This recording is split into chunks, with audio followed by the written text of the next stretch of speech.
Strength is something most people yearn for, but in front of a master, most could not survive. As with only 2 faint slashes, their deaths are written. He wanted to be strong too, no matter who he faced. He wanted strength that persisted, no matter what. However, when he faced Zhang, the elder of the Manhwa Sect, who is the ultimate martial artist, he knew that he was nothing. He came to the Demon Academy just to become stronger. He withstood countless hardships over the years, but this only led him to the hands of death. In his last moments, he thinks that this is unfair. If only he had known better martial arts. If only his circumstances were a little better. As his breath becomes bated and his vision blurry, something appears in front of him, a screen, who asks if he wants to resume, load, or simply restart. His consciousness begins fading away, but as it did so, he only thought of one thing, about how he wanted to live. Subconsciously, he chose to restart. He will return before the private meeting with the Lord of the Supreme Court. As the man slowly wakes up in a strange place, he thinks that his name is Seol Hui.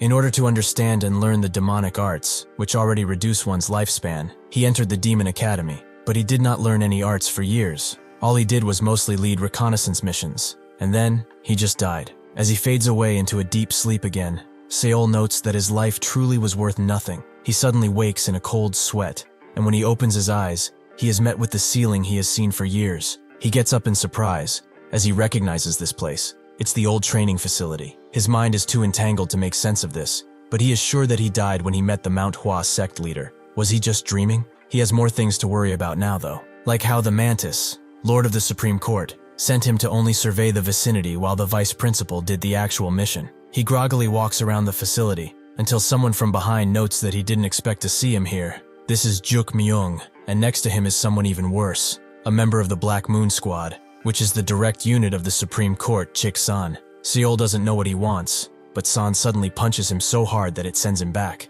He apologizes for doing that. His hand just slipped a little there. But is he really walking around here? As the leader of the Flying Faction Squad, half asleep? How can he dare to do such a thing in front of the Black Moon Squad captain, Juk Myung? Seol resists the pain. As more important than pain is the fact that he has seen this situation before. He knows that he has. If he is right, then San will next say that if he's lacking in skill, he should at least bow his head as deep as he can. Sure enough, San does just that, making Seol's heart race even faster. Myung calls him a fool while looking at him, and Seol asks what he wants. Myung explains that the Lord of the Supreme Court has summoned him. He should go while he is still merciful. Additionally, he would also like to say that he's an extremely lucky bastard. Seol doesn't know what that means, and slowly gets up while cursing San for being a bastard. He's only going this far because Myung is backing him, even though he's actually lower ranked than he is. Just once, he hopes that he slips up so he can end his miserably bald life. Since that won't happen right now, he can now wonder what the things above their heads mean.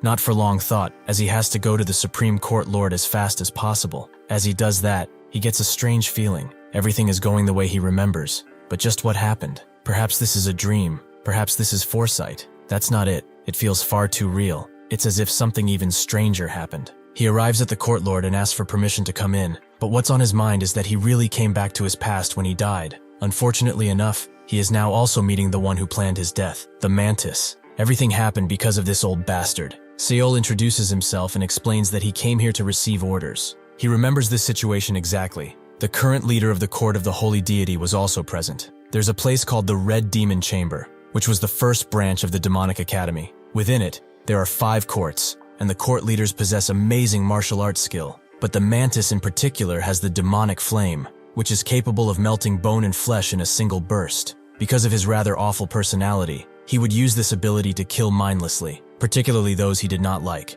Even though this guy is someone Seol cannot trust, he has no choice but to obey the chain of command. The Mantis tells the Holy Deity court leader that this is the child he was talking about before. He starts looking Seol up and down before saying that he does indeed seem as powerful as he mentioned, but his greeting lacked finesse. It's like he did it as a chore, not out of respect. Seol immediately falls to his knees and apologizes for his actions. He had simply wished to offer his greeting and nothing more. The Mantis tells the Holy Deity leader to not go as far on this poor child. If he scolds others in such a manner, things will turn around to him and make him look like a tyrant. Seol apologizes again. He does not know how to act in front of such grace. In his mind, however, he curses the Mantis. As he told him just 4 days ago to greet his guest like this, he did it on purpose. The Mantis commands him to rise and asks what his thoughts are about becoming the clerk of the Kian-il office. Seol doesn't know how to respond, but he knows that this bastard is finally showing his true colors. The mantis says that he expressed much interest in the demonic arts, so he took extra care of this. Seol knows that this is just bait, as the Cheon-il office is a place that has thousands of classified books, but this bastard will never give him access. He notes that he wanted to give him another mission, more well-suited to his skills. Seol knows that the mission he will send him on is the one he died in. He will send him once again to the Manhwa Sect outpost with nothing but a flimsy knife. Perhaps this opportunity was given to him by the heavens, so he will not waste this opportunity. He will not die again. Before he says what he has on his mind, a system message pops up, giving him 3 choices on what to do in this situation. Seol also notices that he cannot move his body at all, and time has stopped completely. He once again thinks that this is a dream, but it cannot be. He went back in time after death, and knows that something similar appeared then. He also sees that one number below is decreasing slowly, which means that he must choose within that time limit. Since he is rushed, he tries to think of the best option here, which is not to cut his own arm off, as he will probably die, so he chooses to wish for another order. Just as if nothing happened, Seol says that he wishes for another order, to everyone's surprise, including him, as he knows that what he just said is blasphemous. The mantis angrily gets up. How dare he ask for another order when he has yet to give him one? He is truly impertinent, and will be punished as such. The entire room erupts in the mantis's bloodlust, and Seol can feel his ability. The demonic flame is surfacing. It feels like his throat is bitten. He's seriously messed up. Before he can think of anything else, Seol feels like he's about to die. He can feel his neck being blown out. However, the mantis suddenly screams at the attacker to stop, and the masked lady who was about to take Seol's life stops in her tracks. He knows that if the mantis did not speak earlier, he would have completely lost his neck. He did not have time to even react. He only realized what was happening after it happened. He also knows that this woman is the vassal who guards the Supreme Court Lord with her life if need be. Hyuk-bi. The mantis sits back down and tells Seol that he will hear him out, but whether he kills him or spares him, he will decide afterwards. Seol falls to his knees again and asks not to be misunderstood. When he asked for another order, it was not because he wanted to choose that order. The mantis asks what he meant then, so Seol explains that recently, he heard rumors about the Manhwa sect gathering around the borders of Hanam. Seol knows that in the end, the mantis will only spare him if he dances to his tune, so he notes that he always says, getting rid of the Manhwa bastards is their homework and duty. The mantis asks what if he does, so Seol screams that he wishes to take that opportunity. His flying faction squad specializes in reconnaissance and surveillance. If he blesses him with the current professor's expedition period, he will join it in a heartbeat. The mantis ponders his request for a while, but as Seol prays that everything will be alright, the holy deity leader laughs. It seems that this information spread out from the Falcon Heaven Court to the core. Otherwise, a mere squad leader like him would not have access to it. The mantis looks at Seol and tells him that it's amusing. He was going to assign him to that place anyway. The location he just mentioned will be searched by the vice principal, so before then, they should have someone survey the terrain closely. In case he goes, he should survey the kind of people around the area, and the land in particular. He shall do so closely, and then hand the information to his betters. Seol swears he shall obey that command, so the mantis excuses him out. Seol cannot believe that he managed to live, and looks at B, before leaving with sweat coming down his brow. Once again he sees something above her head, but he does not know what it means. 4 more lives? He goes to a nearby pond to wash his face, as the things that just transpired are unbelievable, even if he lived them. It seems that this is truly real life, but just what is happening to him? Above his head there is also a notification. 1 coin, his last chance at life. As he walks away, he remembers the mantis's orders, and thinks that he's truly shameless. He knows that after they go, nobody else will, so they have nowhere to retreat to. Now, what does he do? Should he just run away as far as he can? That will be just as hard though, because he learned the demonic arts, so he always has a wicked and unpleasant energy to him, something he cannot hide. He is sure that the other Murim soldiers will sense his energy and make an example of him by letting him die like a dog. In the end, no matter how hard he thinks about it, he only sees death in his path. Suddenly, San, who was sitting on a nearby rock, notes that he must have received an important order to be making that face. He really messed up while talking to the Supreme Court leader. He better be cautious from now on. He feigns ignorance suddenly. He actually didn't see him. He was just mumbling to himself, although he doesn't really care if he heard or not. Seol sees that San is only worth 1 life. Surprising considering how much of a rat he is, but this offers him a chance. He has to choose, whether he follows the order and dies, or chooses to live. He starts approaching San out of nowhere, as he wants to confirm something with him. San immediately gets scared, and Seol stops his approach, the tension between them rising even higher. Seol suddenly grabs his blade and rushes San, who barely had enough time to unsheath his own blade in order to block. He asks Seol what he's even doing, But Seol does not elaborate and continues attacking San again and again, until he leaves himself exposed, allowing Seol to cut his leg. Seol notes that he said he messed up back there, but he did it to get some much-needed answers. Yet he could not find out a damn thing, even after risking his life. He continues his onslaught with the 7 swords technique, something that San can barely block. Even then, he only survives from sheer luck. After distancing himself, he asks Seol if he's crazy. Does he think that everything will just go back to being fine after he did what he just did?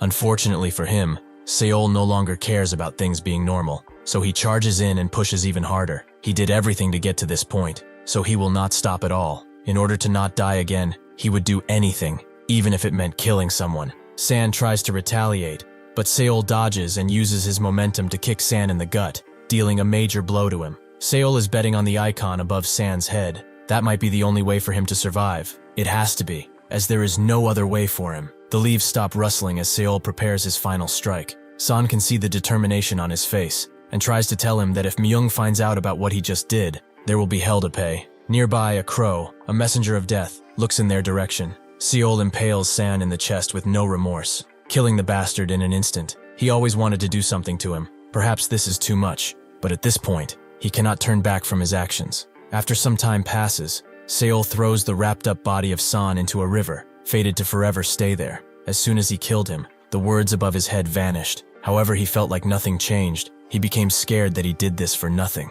But now, as he looks at his reflection in the water, he sees the icon above him change. He has been given a second chance. The next day, Seol moves with his team through a steep cliff, which combined with the strong torrents, provides the most optimal space to move discreetly. In the end, he could not escape the Mantis's order and had to come here. If he's honest, this might be better, since Myung would have killed him anyway if he stayed at the academy. They eventually arrive at their designated spot, and Seol takes another glance at his reflection in the water, still seeing 2 coins he has. Even though he thinks he knows what this means, he's still scared to test it out. This is his only chance after all. The captain of the squad, Chol Soo-jin, beckons Seol over, which he immediately responds to. She notes that there are groups of Manhwa Sect in the area, so moving carelessly will provide him with a swift death. All he must do is determine the number of enemies in the local terrain, then return. Seol understands her orders but wonders why she's not moving directly. She's a captain that manages 3 squads after all. Seol does as he is told, and tells the others to follow, while the Jin just looks at them. As Seol runs with the team, he thinks about this situation, something he couldn't afford to do in the past. This whole entire mission is puzzling. He was forced to take an order from the Mantis, or die right there and then. He orders everyone to follow him, as he's going to make a right, which the group members are surprised by. They were supposed to go to the left after all. Even so, they cannot disobey a superior's commands, so they follow. Seol did this because the Hua bastards attacked them when they arrived at their destination. This time though, he will not let everyone get hunted down like dogs. He did not enter the academy, and went through that hellish training just to end up dead. He wonders if the second chance above his head is real. Does it mean that he will revive after he dies? He suddenly sees something, making him signal the others to stop. They have arrived at what seems like an outpost, and the team members wonder what Seol will do. Is it possible that someone saw them come here? Seol knows that doubt will be their killer, and since these guys are starting to doubt him because of how he evaded their real destination, he tells them that he will go inspect on his own, although he waits for their backup if something happens. Seol gets close to the building, noting that it must be some type of watch post, which will likely only have 1 or 2 normal soldiers, someone he can easily kill. However, if the Swordmaster is here, he will die. He takes a peek inside the building, and what he sees inside seems to shock him. Eventually, he signals the squad members to come down, and he explains that nobody is inside, but his face is betraying something. He wonders what to do now. Probably get reinforcement from the academy, but going back there now might prove fatal. One team member asks another if he also thinks that the squad leader is acting strange, which he agrees with. Something surely must have happened. The team member speaking with Seol notes that they should get out of the way before someone comes and finish their job. Seol tries to come up with something, but in the end, he couldn't come up with anything. He looks at his squad member's face and knows that he only has to wait until the pop-up appears again. Sure enough, he's once again faced with 3 choices, but they all lead to a meeting with the enemy, something that confuses him to no end. He has neither seen nor heard them. Even their presence is lost to him,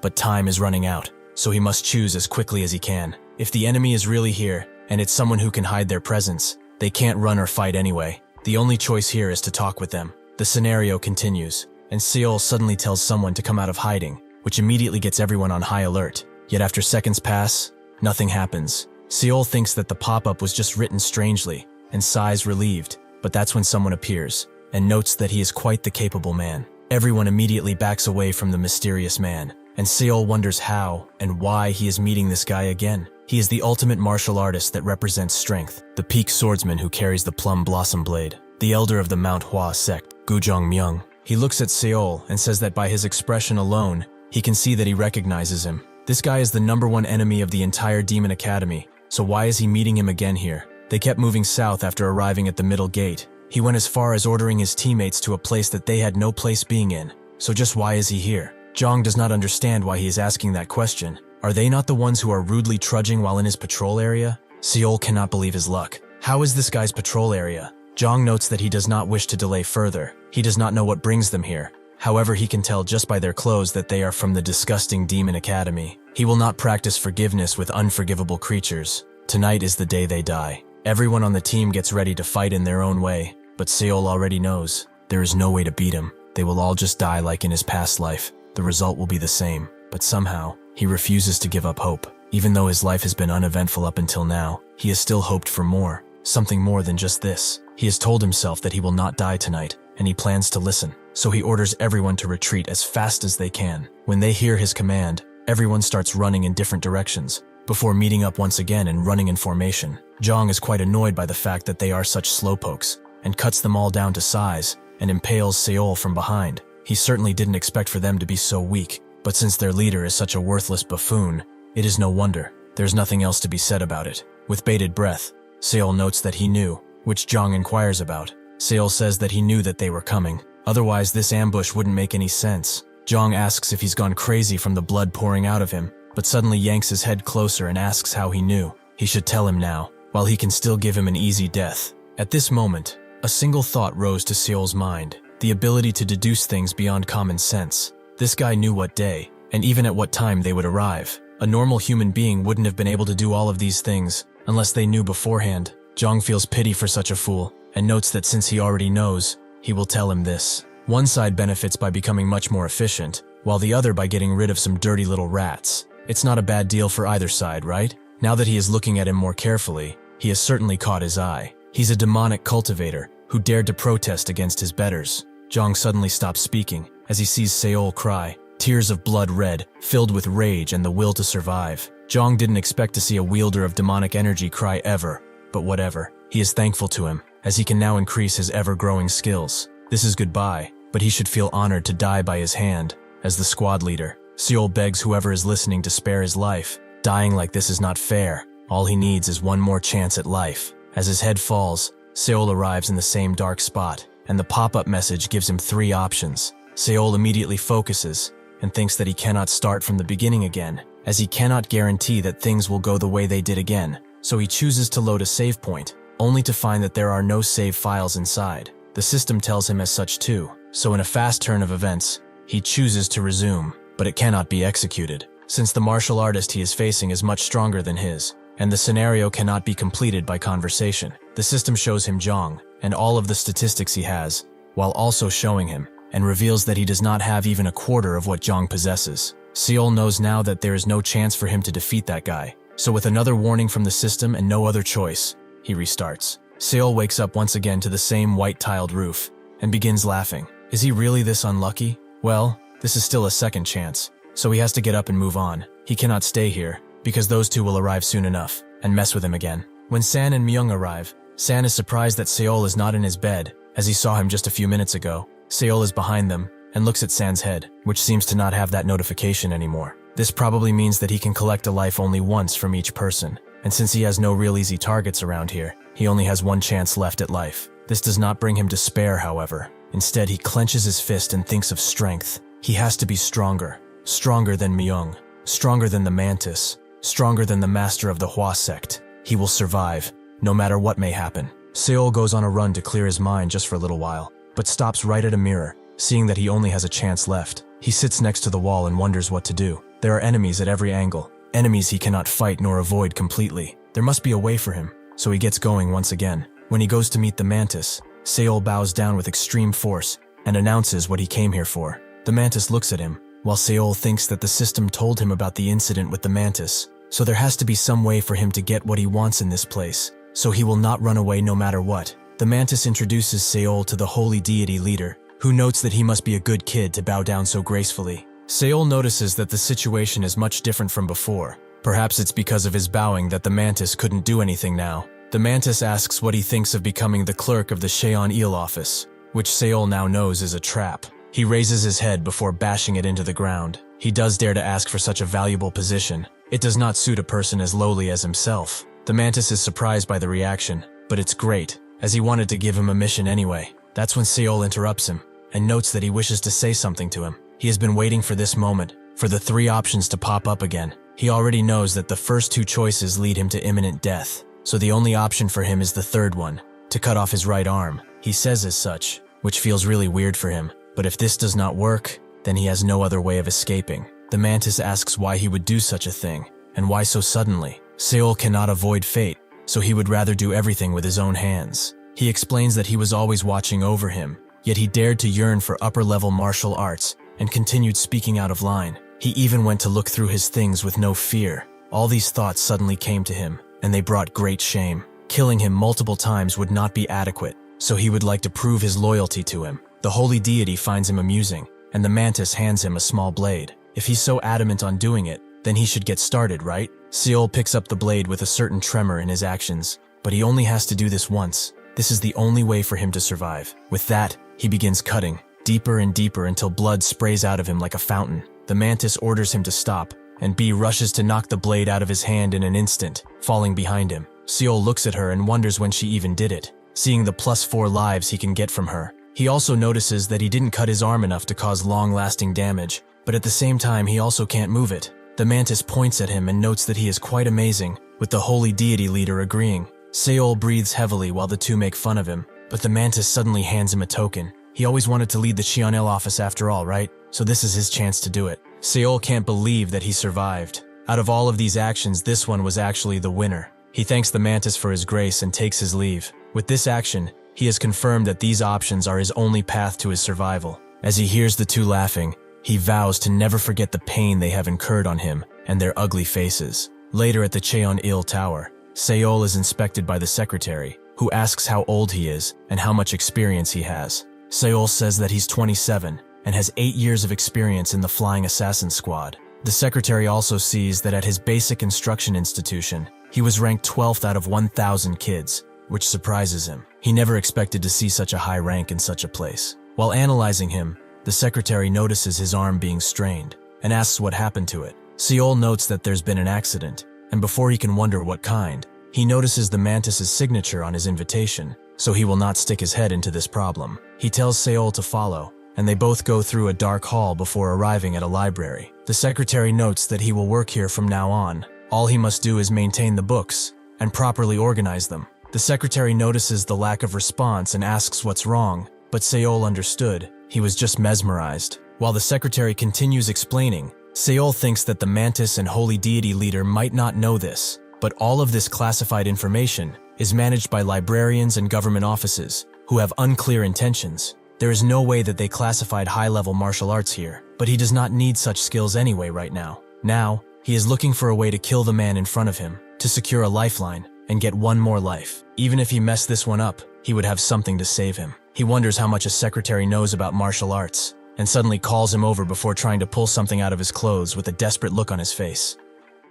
As the secretary was turning around, Seol wondered if he could win against him, as his right arm is basically useless for the moment. Since Seol does not have the luxury of doing otherwise, he lunges forward and stabs the secretary in the belly, who naturally becomes freaked out and kicks him away. Seol knows that the stab wasn't deep enough, but also knows that since this guy is only worth a single life, he's at the same strength level as San. The secretary holds his wound while asking if he's insane, but Seol pays him no mind and charges forward. As the longer he waits, the surprise will wane off the secretary. He must finish quickly. Unfortunately for him, the secretary sees an opening in his attacks and grapples him, putting him to the ground with a loud thud. In this state, the secretary is quickly able to get the upper hand and end the life of this crazed man with a single strike of his blade. This is what Seol thinks will happen if he tries to do something in his current state. So when the secretary asks what it is, he meets him with a warm smile. It is nothing of consequence. He just wanted to hand him this as a token of appreciation for the work they're going to do together. And since it's getting cold and he has been working so hard, he thought that this would warm him up. The secretary seems suspicious at first, but then swiftly grabs the money and notes that he's quite sociable for someone with such a gloomy face. If there's anything he wants to know, he should just ask. He will also leave him with a piece of advice. For his sake, he should not stand out. He will certainly live longer, since there are a lot of monsters around these parts. Seol already knew that, and he promised himself that he would survive, to get revenge on those who had wronged him so far. Now though, he should focus on his small objective, that being killing the secretary. Time passes as Seol is stuck in the depths of the library, organizing countless books and placing them where they are supposed to be, but out of nowhere, he finds a strange book called X's Core. He opens it, reading that XX means to flow, and core means deep, but what's so deep about it? When he reads a little closer, he sees what kind of deep it is, and stashes it in his clothes for later use. At the same time, the system asks what kind of martial arts skill he wishes to master, which surprises Seol, but that's when he notices the glowing book in the myriad of other books. Since time has not stopped, he picks up the book and sees that it's a textbook called The Three Primary Excellences. Upon picking it up, the system asks what skill he wishes to marshal, providing 3 choices for him: white fluorescent, fiery hand, or convening final martial arts. Seol is shocked, but even more shocked that the convening final martial arts is here. It is an art that the Mantis mastered and is recognized by the Academy as a top-grade martial art. Fiery is also a famous martial art, mastered by former Vice Principal Kal Yom-gi when he was here. Seol is amazed with his find, but they all seem to be blocked, so he checks an art just to be sure. The system does indeed say that he cannot master the art because of his injury, but it's fine, as he has other options. He did not hear of the white fluorescent martial arts before, but since it's among 2 famous martial arts, it must be strong. Upon choosing it, Seol is presented with 3 ways of training the art: sword skills, combat skills, or fighting footwork skills. Seol decided that if he can master these, he need not hold back, so he chooses sword skills first, which provides him with a demonstration. Seol wonders what that means, but suddenly a mystical force rises up and a shadow appears, which immediately begins moving with the purpose of showing him. Seol can see that from its posture, all the way to its footwork, the white frost coming from its mouth is also trying to teach him how to breathe. Seol watches mesmerized, as the shadow perfectly demonstrates the movements of the white fluorescent martial arts. The system also presents him with the skill set, Great Ship Sword, and the movements required to do it. Even though Seol does not recognize the character below, he knows one thing. He gets up and picks his blade up, as this is an opportunity for him to learn and to try again. Even though he doesn't know why this is happening to him, he will take advantage of it fully, for revenge and for his survival. With this opportunity, killing Secretary Hong becomes a possibility, so he will perfect this martial art in earnest. Seol continues to learn and practice until he is able to rip a pretty sizable hole in the wooden structure of the library and deal a precise attack to the stone wall behind it. 1 month has passed since he began his studies, and now he is on his way to master hand-to-hand combat and footwork. He does not need the demonstration anymore since he has memorized all of the moves in a few days. Because he learned swordsmanship first, learning the footwork was pretty easy. However, no matter what he tried, he couldn't understand how to use the Great Ship Sword. He decided to read the notice display, and while he could understand the words, he could not understand the directions of the movements. He notes that it would be pretty good to also know how to use the Great Ship Sword, but if he's honest, he's glad that he got the fluorescent martial art in the first place. With it, the opportunity to kill Secretary Hong has become real. He relishes in the idea for a while, before remembering that he's in charge of this part of the library, so he should start cleaning up before someone comes and sees what he did. After that, he returns to his rather boring job, or organizing the books, and picks up a basic skills book while he's at it. Perhaps it will make him improve his martial art. That's when someone from behind notes that he didn't expect to see someone here, and when Seol looks behind, his eyes become filled with fear. He does not recognize the man in front of him, who asks if there's something wrong with his face, but he remembers what Secretary Hong said. Monsters truly lurk around here, as this guy has plus 10 lives to give. Seol apologizes and says that it's nothing, with the man saying that such courtesy is not needed. He asks what he should call him, and Seol introduces himself while bowing. He thinks that B, who guards the legendary mantis, had 4 lives to give, but this guy has a total of 10 lives, meaning that he must be extremely powerful. The man asks what he's doing in such a place, and Seol explains his order of organizing the bookshelves and keeping them tidy. The man understands, but if he's working here, he would like to know one thing. There is a book he holds precious, close to heart, as some would say. Has he ever seen a book called The Three Primary Excellences textbook? Seol's expression betrays that he has the book right in his very hands, and the system forces him to choose from two options this time. Either he lies, or tells the truth about him mastering the martial arts. Seol can't believe that he's put on notice again. However, he doesn't have time to cry about it, so he must decide well. If not, he will die right here. He wonders why he ever picked up this cursed book, and what these options even are. He certainly can't tell him that he mastered the martial arts, but he also can't lie to him, as he has the book right in his hands. Neither choice provides him with salvation. Seol goes slowly insane as the countdown continues to tick, and since there's no more time, he will choose the least terrible option. He lies and says that he has never seen that book, which surprises the man, but he leaves, wondering to himself where he left it. Seol lets out a huge sigh, however, to make sure that nothing happens. He tells the man that he will help him search for it, who agrees to his help. It's been a while since he has been here after all. Seol smiles and follows him with bad posture. He couldn't care less about appearances now, especially since he was almost met with sure death once again. The man suddenly claps his hands and notes that he finally remembered where he left it. Seol asks where, and the man slowly turns around. It's right in his dirty little thief hands. Seol clenches the book even harder and wonders if he's really been caught. As the man slowly approaches, Seol's heartbeat grows. His eyes become diluted from fear, as the only thought on his mind is what's going to happen to him. He knows that it's impossible to run away from this monster. Should he just play the fool once again and pray that it works? Before successfully saying something, the man suddenly begins laughing out loud. He was just joking. He was having a little fun. He apologizes for his rude behavior and notes that he must not know who he is. He is known as Bu Il-gi. It is so very nice to meet him. With the greetings done, Gi says that he will go browse the different books around here. Seol doesn't know what to think anymore. Was that laugh fake, or was it really sincere? Just who is the man in front of him? After some time passed while Gi was silently reading his books, he suddenly asked if he came here by the Supreme Court Lord's recommendation, which Seol confirmed was because of his grace that he was able to be here. Gi didn't expect that old fart to do something like this. He's not the type to ask for favors after all. Seol notes that he actually treats him well. He's not that bad. Gi doesn't believe him. He's treating him so well that he made his right arm, which is crucial to the Murim world, completely and utterly useless. Seol certainly didn't expect for him to know all of this, and Gi suddenly apologizes. He didn't mean to background check him, but he was curious about his identity. Hey, at least it's not his neck that was cut off. It's better to roll around in the mud here in the real world, rather than the next one. He should also just give up trying to learn any new martial arts if he hasn't. It's a pointless venture at this point. Seol is getting quite annoyed, as this guy who doesn't even know him is talking smack. Besides that, for him to call the legendary mantis an old fart, he must be someone powerful to dare tempting fate like that. Gi says that he probably doesn't recall. Who among the younger people around here can call the mantis an old fart, right? Seol wonders if this bastard has a mind-reading ability, but he says that he doesn't. He does not dare to make assumptions about anyone. Gi tells him that assumptions are human nature, but more importantly, he wants to know about the white fluorescent martial arts. How much has he mastered from it? Seol's sweat becomes thickened, as he thinks that this bastard is just trying to test him, so he lies and says that he does not know what he is talking about. Gi inches closer and asks if that is the truth. Seol confirms as such. He cannot use his right arm anymore, so how can someone like him, with a crippled body, dare to try and master any martial art? Gi laughs, as he understands where he is coming from, though he does not need to be so serious.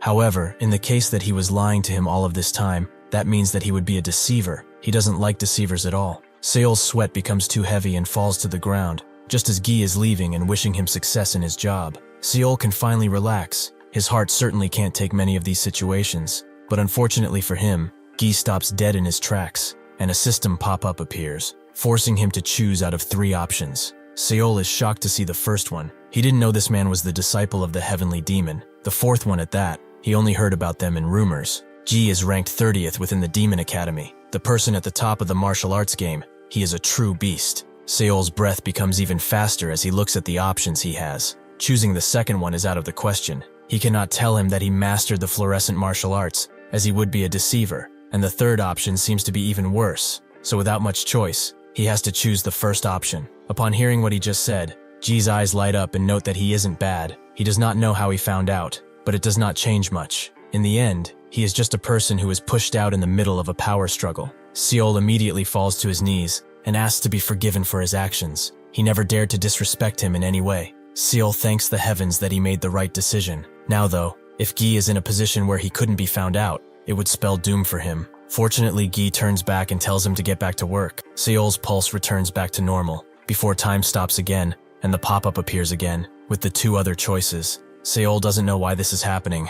He already made the selection earlier. Now he has to do it again. He grits his teeth and damns it all before choosing the first option and telling the whole truth to him. Gi didn't expect for him to lie, but it means that he has deceived him. He already warned him about what he does with deceivers. He jumps in the air and asks if he has a death wish while unsheathing his blade. At the same time, the system pop-up appears once again, just in time for the blade to be stopped at Seol's neck. Now he only has one choice, and 500 seconds to decide if he's going to do it or not. As the seconds tick down, Seol looks at Gi's expression, one of focus. He can see that he doesn't intend to stop at all. At this point, he has no choice, and is being forced to choose the worst choice out of all of them. Now that he looks closer, he can see the huge timer that he's been given, even though he only has one option left to choose. It is as if the system is giving him enough time to find the purpose of these questions. Since he has so much time, there must be a way out of this predicament, with the only obstacle standing in his way being figuring out what this question means. Since it's forcing him, this must be the best decision.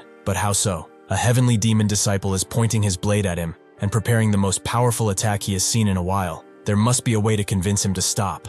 What can he do though? That's when he remembers something interesting. Gi's way of speaking about the mantis, which didn't seem favorable at all. He also seems mighty disinterested in power, but are the words he told him true? It seems that this question isn't as foolish as he previously thought. Gi, just like him, strives for strength more than anyone. He can understand him. Since it is like that, now he can be his strength, and that can perhaps soothe his mighty rage. The countdown continues to tick, as Seol remembers Zhang's words, which betrayed that he interacted with someone from the Demon Academy who had some position, and the only person he can think of is that bastard, the Mantis. With only 32 seconds left to spare, Seol prays that what he's about to do will work. He chooses the final option, which stops Gi dead in his tracks, and he seems quite disgusted by what Seol just said. He explains that he couldn't close the gap between him and the other heavenly demon disciples, so when the heavenly demon made his decision, the other disciples already set the stage to gather support for them, meaning that it must have been hard for him, no matter what he tried.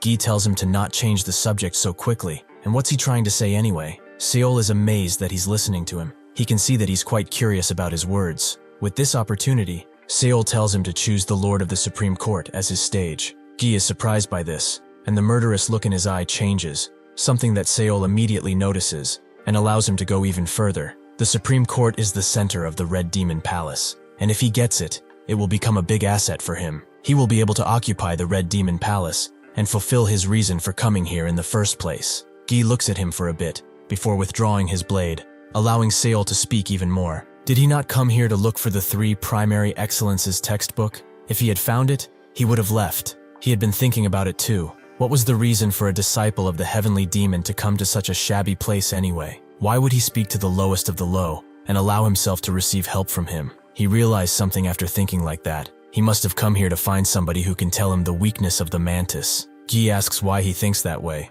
and Seol explains that the mantis had ordered the Flying Assassin Squad to carry out a search and recon mission. Was it truly just a coincidence that only he was removed from that squad? Seol thinks that if he repeated the past, everyone in the Flying Assassin Squad would have died, so Gi must have heard the rumors. If that had happened, there would have been no reason for him to come here. Even if he did come, there would be no reason to pay him no mind. Seol knows that Gi thinks of him as an unusual person. Gi laughs out loud because of his words. He is truly amusing. He can understand why the mantis does not like him. In any case, is he implying that he is able to provide him with that weakness? Seol confirms as such, so Gi asks him to spit it out, yet Seol remains silent. Gi asks if he was just spouting nonsense. Can he not think of anything to lie about? Seol bows down and asks, if he provides him with what he wishes, what would he gain in return? Gi becomes confused, as he didn't think he'd have the gall to ask for something. Seol feels it's only natural. He put his life on the line, so if there is something he can gain, then he should be able to get it. Gi asks if he truly thinks his life is worth anything, which Seol knows it's not, but the information he may provide him will save some time and effort on his part. Is that not enough? Gi ponders his proposal for a little bit and agrees. If the information he gives him is as useful as he says, he vows to reward him amply. Seol takes a deep breath before answering and says that Hua's sect elder, Zhang, is the mantis's weakness. Gi asks if he has any evidence, but Seol denies it. The mantis does not leave evidence behind after all. Gi asks if it's an assumption then, but Seol notes that even if it's an assumption on his part, this may prove useful for him. If he narrows it down to a single person, does he not have enough power to forge evidence on that assumption? Seol is betting it all now on the simple fact that Gi and those besides him can easily reveal the truth of this assumption. Gi smiles and agrees, asking for his name again. Seol tells him, so Gi crouches down and notes that he has to confirm his loyalty first. He must do something for him. He will have to kill an enemy, the one that's close to the mantis, Myung. Gi asks if he will do it, but Seol doesn't understand why he has to do it. Gi tells him that this is verification to prove he is trustworthy, since he might just be on the mantis's side and stab him in the back. Can he do it though? Seol knows that he cannot deny his request. This is something that he must do. He vows, on his name as the Flying Assassin Squad leader, that his will be done. The enemy shall be killed in his name. Much later, as dawn rises above the demonic academy, Seol dresses up, and with a sword on his belt, he is ready to complete the objective given to him. He remembers what Gi told him, that he will be waiting at the top of the library for the news, on the 12th floor. All he must do is kill Myung, and then report back as swiftly as possible. Seol thinks that Gi probably doesn't think he can complete this objective, but perhaps he looks at everyone like that, considering he's a heavenly demon disciple. But he is on a whole different level. He opens his status window, revealing all of the skills and stats he has. He compares them with Myung, who has much more health and stamina than him, while also possessing more attack skills. Seol, however, has one advantage: the only way for him to complete this mission, the white fluorescent demonic arts. As Seol walks to his target, he ponders a very deep question. When does one relax? When one eats or sleeps? It's neither of those. It's when someone takes a shit. He contemplated this decision endlessly, as when he was bored, he beat him up, or when he felt awful, any excuse he had he used on him. He vowed long ago to see his head fall off right in front of him. That's why he studied him a lot, and found out he takes a while to shit. He will hide where he drops his guard the most. He will crawl into the toilet itself and strike. Even though it's extremely disgusting, he has no other choice. He will tolerate it, as it's the only way for him to survive. In the end, because of his actions, he will reign supreme. Suddenly, he hears something, and sure enough it's Myung, as this bastard has a schedule for things like this. Fortunately, this time he seems to be carrying a heavy load too. Seol jumps into the toilet and much to his surprise, it's clean, meaning that it must have been cleaned recently. Myung continues his approach and takes his pants down, making Seol also get into position, as he only has to strike just once. When Myung crouches down, Seol begins to attack his exposed behind. But suddenly, Myung drops his dung, forcing Seol to use the white fluorescent movement art to dodge, and then go in once again. Somehow, Seol equipped the great ship sword with those movements, meaning that he will deal much more damage than usual. Seol is surprised about this, but what's more surprising is that his body begins moving on its own and unleashes a strike so mighty that it cuts the toilet in half. After the attack, Myung's health is depleted, and he dies on the spot. Seol looks at the sword's energy, which seems unruly, yet quite powerful. With his objective successful, Seol goes to a nearby river to wash his face and any secretions that might have stuck to him. Now he holds 3 coins, meaning that he has 3 chances now. He begins laughing. He sure surprised himself with that attack, and he opens his status window once again and looks at the great ship sword ability, wondering how he even used it. He also notices that his stamina didn't deplete at all when using the skill. If he can really use that power with no restrictions, he can become much stronger. As a reminder of his faults, his right arm begins to convulse and hurt. He did lose an arm in this life, and if word got out that he was the one who killed Myung, he would be in much greater danger than before. Since it will become difficult for him to get stronger in this life, with his disabled self, he will live this life for the sake of the next one. Perhaps he should reveal everything he can to Gi, but he isn't that trustworthy yet, so he should think about it carefully. He can't quite grasp Gi's reasoning, but he has thought about it long enough. It's time for him to make his report, but not to the person he is supposed to. Seol goes to the mantis and bows down to him. He asks if he's gone utterly insane. How dare he set foot in his study and reek while he does so? Seol explains that he had no other option besides this. How else could he have gotten rid of Myung with his own hands? They both know he would lose if he fought fairly. The mantis looks at him and notes that he is indeed curious about how a worm like him did it. But before that, there's something more important. Seol can feel the mantis's energy overwhelm him. It's getting hard to breathe. His lungs are closing and he's becoming hot. The mantis grabs his hair and asks who he met. Seol tries to ask why that even matters, but the mantis grabs his hair tighter and explains that he's asking the questions here. If he dares to mutter something careless again, he will kill him in an instant. Seol notes that, rather than who he met, isn't it more important that he's hiding something crucial from him? The mantis feels that this is a threat. Has he gone insane after he went to the library? How dare he forsake his gift? Seol screams at him. He should be more truthful with his actions and words. Is he not the one who constantly wishes him dead? Additionally, since he seems to be dying of curiosity, the Earth Demon, Gi, has sent him. Naturally, that is a lie, but it does not matter if he gets found out now. Since there is something more important at play here, he must do anything to find out. The mantis lets go of his hair. If he is helping that man, then he can understand why he killed Myung the way he did. He will spare him for now. So what does he wish to know? Seol explains that he asked when he secretly talked with the Hua sect elder Zhang. Seol wonders how he will respond. If a person from the demonic academy interacts with another faction, it's considered an act of treason, no matter their status or position. The mantis asks if Gi really asked that, which Seol confirms. The mantis asks if there's anything more that he asked, and Seol tells him that he wondered when they will next meet. To drive the point home, Seol says that Gi has been wondering about this issue for a very long time, so he should be as honest as possible. Seeing no other way out of this, the mantis tells him. They agreed to meet at Yellow Mountain at the beginning of the next month. Seol is shocked that he actually took the bait, but also notices a system notification on the ground. When he takes a closer look, he sees that the system has given him the secret map of the Supreme Court Lord, which he instantly accepts. Within it, a route to Yellow Mountain is recorded, as is the location of Zhang. Seol is surprised that it holds so much useful information, but it doesn't stop there, as a toolbox is created for him, giving him 1 medicinal herb and 1 nutritional bar, besides the secret map which is also there. Seol wonders what these things are, but he doesn't have time to do that for long, as the mantis asks when Gi taught him demonic arts so powerful. Seol notes that it was just a couple of days ago, and it's nothing special anyway. The mantis asks when they first met,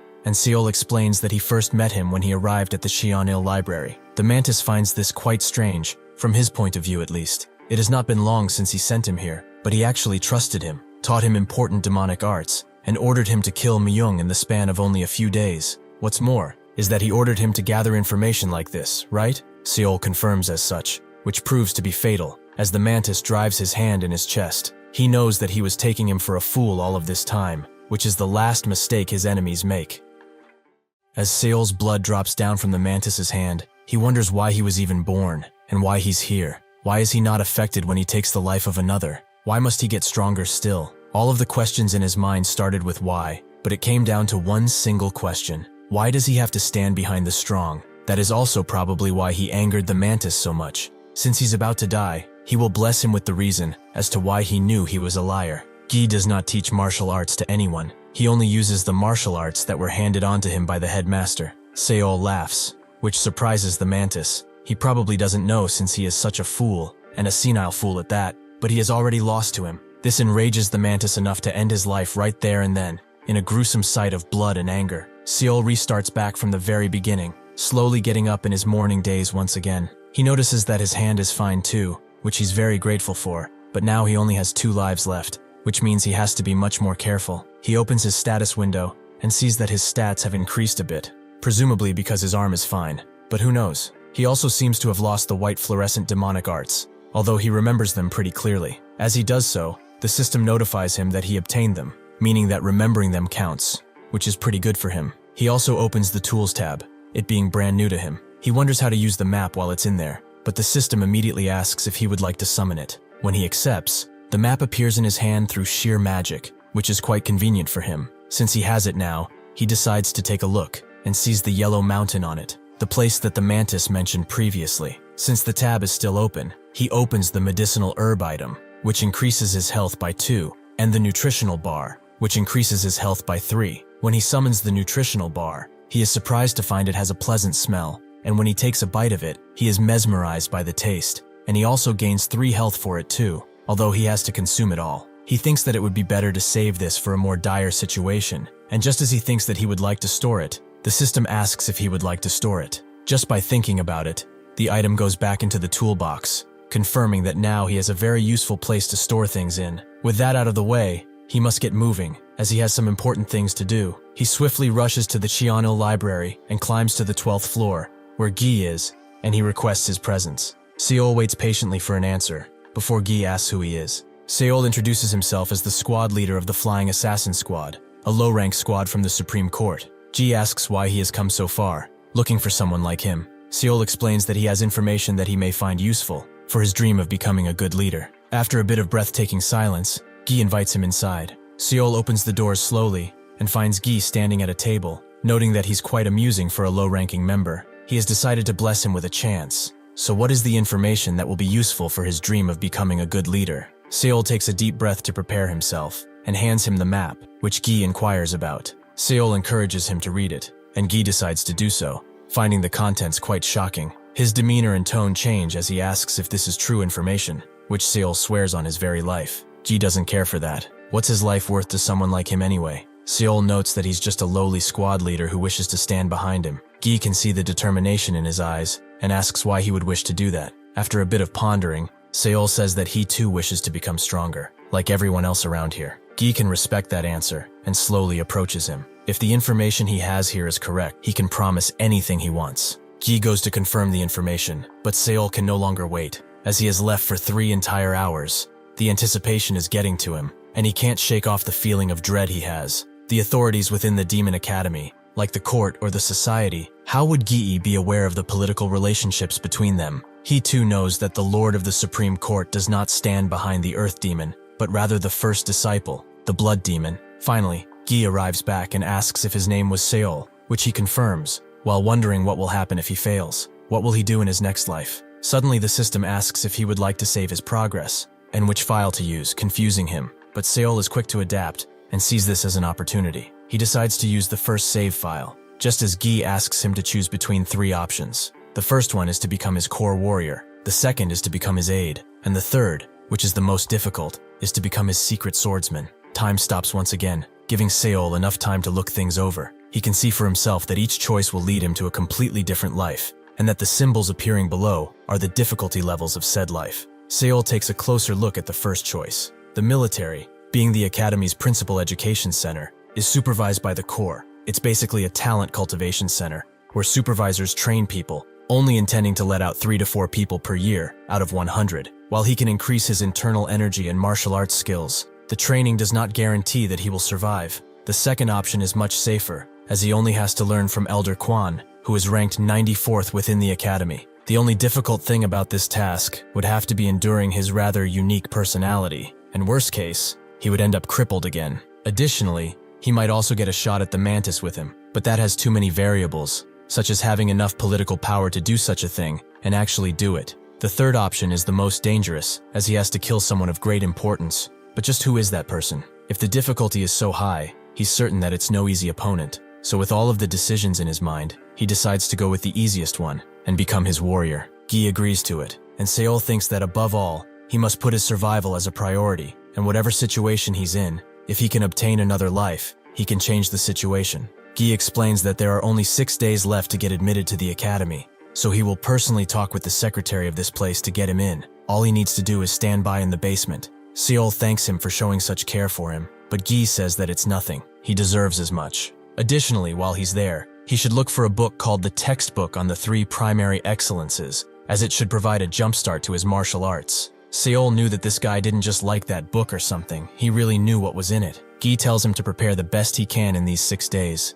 which Seol agrees to, this time with a smile on his face, as he has finally secured a future for himself. Later, Seol runs to the basement like a kid, as he might finally be able to master the 3 primary excellences. He didn't have a chance to master the other 2, but now, with his body in tip-top shape, he is ready. He starts scouring for it in the endless pile of books in the library, but eventually finds it, and the system shows that the other 2 are now unlocked. The Fiery Fist demonic arts mastered by the former vice principal, and the Mantis's convening final demonic arts. With these, he will be much more powerful. First, he chooses to master the Fiery Fist demonic arts, but there's no pop-ups. Perhaps this demonic art only requires the hands. The demonstration starts playing in front of him, which he is excited to see, but he is left in awe as the figure activates the demonic arts and shows power that could take out half of this library with ease. Seol is left with his mouth open and notes that this demonic art really is a destructive force to be reckoned with. But next is the convening final demonic arts. This is the demonic art that the Mantis uses and is prominent within the Academy. It is a power that he could never imagine wielding in his previous life. The demonstration continues, showing the precision and destructiveness of the attack, which makes Seol quite happy, as he can't believe he has the opportunity to master all of these techniques. Since he has 6 days to do it too, he will make sure that he will train with everything he's got. It takes a while for Seol to get them down, but in the end, he is able to imitate all of them. Even though he did that, he cannot fully manifest the same amount of power as in the demonstration, probably because he lacks the internal energy to even do so. Once he has enough of that, he will be able to properly use them. But until then, he has to continue training. On the admission day for the military, Seol gets prepped up and ready, but suddenly, a strange man arrives and asks if he is Seol. He is Geo Woon. Gi has asked him to personally escort him to the military. Before Seol can respectfully bow, Woon hands him an internal energy amplifying medicine, the immortal pill, or an elixir, most commonly called. With this one pill, he can increase his internal energy by up to 10 years worth. Seol graciously accepts it and thinks that just one elixir can give one endurance worth 60 years. So his internal energy, which is about only 3 years worth, is about to become a whole lot stronger. Seol asks if it's really alright for him to take it, but Woon insists it will be important for him to survive the military. With that, Seol takes it, and besides his health having a bit of a boost, he gains tons of internal energy, something he is very happy to see. He didn't expect to ever have such luck, but that's not all, as he has now learned the mind-reading skill, which strengthens visions and understanding of the status of a Murim person. Seol thinks that this is because his stamina went up, but considering the new special conditions, it seems he has obtained a pretty powerful skill. Because of his new skill, he can now view others' status windows, which does not say much, but at least it's something for now. That's when he notices something even worse, something that makes his blood run thick in his veins. The escort that was sent to escort him is showing hostility towards him, as he's a double agent. Seol has no choice but to follow him, but all the while he wonders when this spy even popped up. If this is factual information, the person who sent the spy can guarantee an advantage over Gi. Suddenly Woon stops and shows Seol that they have arrived. Now he must go alone, as he is done escorting him. Before he leaves, Seol knows that something's about to happen, and sure enough, he is presented with 3 options, all seeming to entice Woon into battle, but one of them is new, as it's an expression, something that has not appeared before. Since he has to make a choice now, he asks if there's nothing he wishes to tell him, which confuses Woon at first, but he repeats the question soon after, making Woon's eyes become cold. He asks Seol what he means, but he says that he's just a little confused. Woon asks what could confuse him, so Seol explains that the military is where the skilled and distinguished come to train. Gi should know that he's also skilled too. When he gave him that pill, it was to prove how difficult it would be for him to survive these awful plays. Woon asks what this has to do with anything, but Seol is only wondering if it's okay for him to go in such a weakened state. Will he be able to survive only by increasing his internal energy? Woon stares at him for a bit and walks forwards while pondering what to do. His words ring true. It will not be easy for him, so he will do him one last service and hand him this. What Seol got is a short sword, which has the special effect of making the user feel good, for some odd reason. Woon also goes on to explain that the military is a place where only those chosen by the core branch heads can come, so he will master skills from missions and the books that are held there. Gi is pretty considerate for choosing someone like him for such a task, so he must not forget to properly thank him when he gets the chance. Seol agrees and goes to the entrance of the military, where a large open gate stands. With a heavy breath, he goes in, but not before considering what to do with the sword. He's glad that he at least got something, but he should probably hide it, as getting caught with something so nice will only create trouble for him in the future. He puts it in his tool tab, and with that, he steels himself before entering the building. Once he does so, he is met with the instructor, an old yet stern figure. He is the one who oversees every test conducted within the military, and he's just one level underneath the mantis. Even if he has the role of a teacher, he should not be underestimated, as in this academy, anyone can be a deadlier force than imagined. He asks Seol if he's here to join, which he confirms. So he spreads 4 bamboo plaques on the table in front of him and asks Seol to choose. The choices are Shin, Eon, Seo, and Pan. Seol figures from the characters alone that they mean corpus, eloquence, writing, and judgment specifically. This is probably how he will determine which tests he will take, so there's some thinking that needs to be done. The Shin plaque has to do with the body, and the Eon one probably has to do with speaking. Does the Seo one have writing integrated in it? And as for Pan, how can he train for judgment? The instructor sees the indecision in his expression and says that he will have to do them all anyway. With this information, Seol feels that it's not worth it to overthink it, so he chooses Shin, which the instructor throws at him, and explains that he will have to collect 6 other bamboo plaques just like this one. He has 1 day for this task. He will pass if he arrives at this hour tomorrow. The door behind him is the door he needs to go through, which he may also use to come back should he choose to do so. There are many things waiting for him within, from classified books to treasures and even artillery. He will be able to pick up anything he wishes from there, so he should be swift and move in. Seol does as he is told, and before he fully disappears, the instructor looks at him one last time. As Seol runs in, he thinks that there will be other people who have received the same conditions, so he must obtain 6 plaques from them. This basically means that they will have to fight for them, most likely until death. When he gets out of the dark corridor, he is met with a lush landscape that strikes him with awe. He is also amazed by the grand buildings littering this place. If he roams a lot around here, he is bound to obtain incredible items. Unfortunately, it also increases the chance of him being caught by the other trainees. So if he wants to obtain the items he needs, he must go about as much as possible. He must become stronger and survive in this place, no matter what. After thinking to himself for a bit, he notices how quiet this place is. Perhaps he came too soon, or perhaps the others are hiding their presence too well. For now, though, he should go into that building and see what he can do. He should move as fast as possible, so that there's no chance for him to get caught. He suddenly bolts through the tall grass, barely able to stop himself at the building's wall and hug it with his back. After looking around, he lets out a deep sigh. But what he sees next almost makes his heart stop. The system warns him that an enemy has found his weak point, and asks how he will proceed. He has 3 choices: attack, defend, or simply flee. Seol is extremely confused. How did someone find his weak point? Since this is the first time this happens to him, and he only has a few seconds to choose, he decides to flee, and almost immediately, he jumps high into the air. Seol did this unwillingly. His body just decided to do it. It seems like what he did was not enough, as a giant flash of light appears from behind him and something slashes his back, making him fall to the ground and bleed heavily. His attacker also lands down and notes that he missed. He wanted to kill him before he even knew who did it. The attacker's stats average, but under the circumstances he's at an advantage, as Seol's health and internal energy have both plummeted to half, allowing him only a few choices. Seol is surprisingly calm about all of this, and thinks that he was lucky to avoid a fatal wound, but this one isn't doing him any favors either. The attacker wishes to not waste any time, and Seol is of the same mind.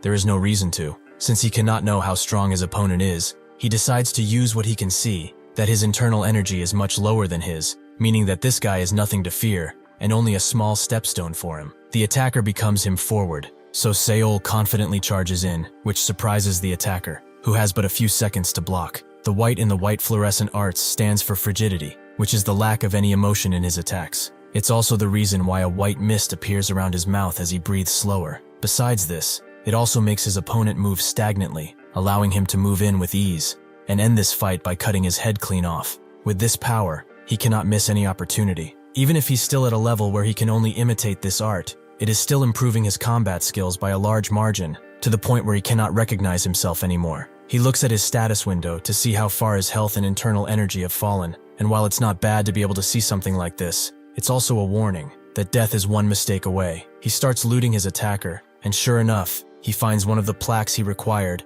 but also something new, a golden potion. He knows that this is something used to heal injuries, meaning that the gods really must be on his side today. With no other choice, Seol goes into the building and stops his bleeding with a few rags. He did this so that his health would stop decreasing so much, but he's become fearful. If things continue like this, he will die soon enough. He would like to use the golden potion, but in situations like this one, he should use it in an emergency. If he winds up meeting someone much stronger than he is, the golden potion would have been used for nothing. He has unfinished business in this realm. He will have the heads of those two no matter what. He checks to see what tools he can use, and sees that he still has the medicinal herbs, which upon use, increase his HP by 2 and stop his bleeding completely. Seol doesn't have time to be happy about this for long, as he feels a rumbling in the building, coming from somewhere close. When he goes to check, he finds someone who has just ended a battle, and identifies him as Chiok Ho. There are 7 squads under the Supreme Court Lord, Tu, Il, Wul, Hua, Su,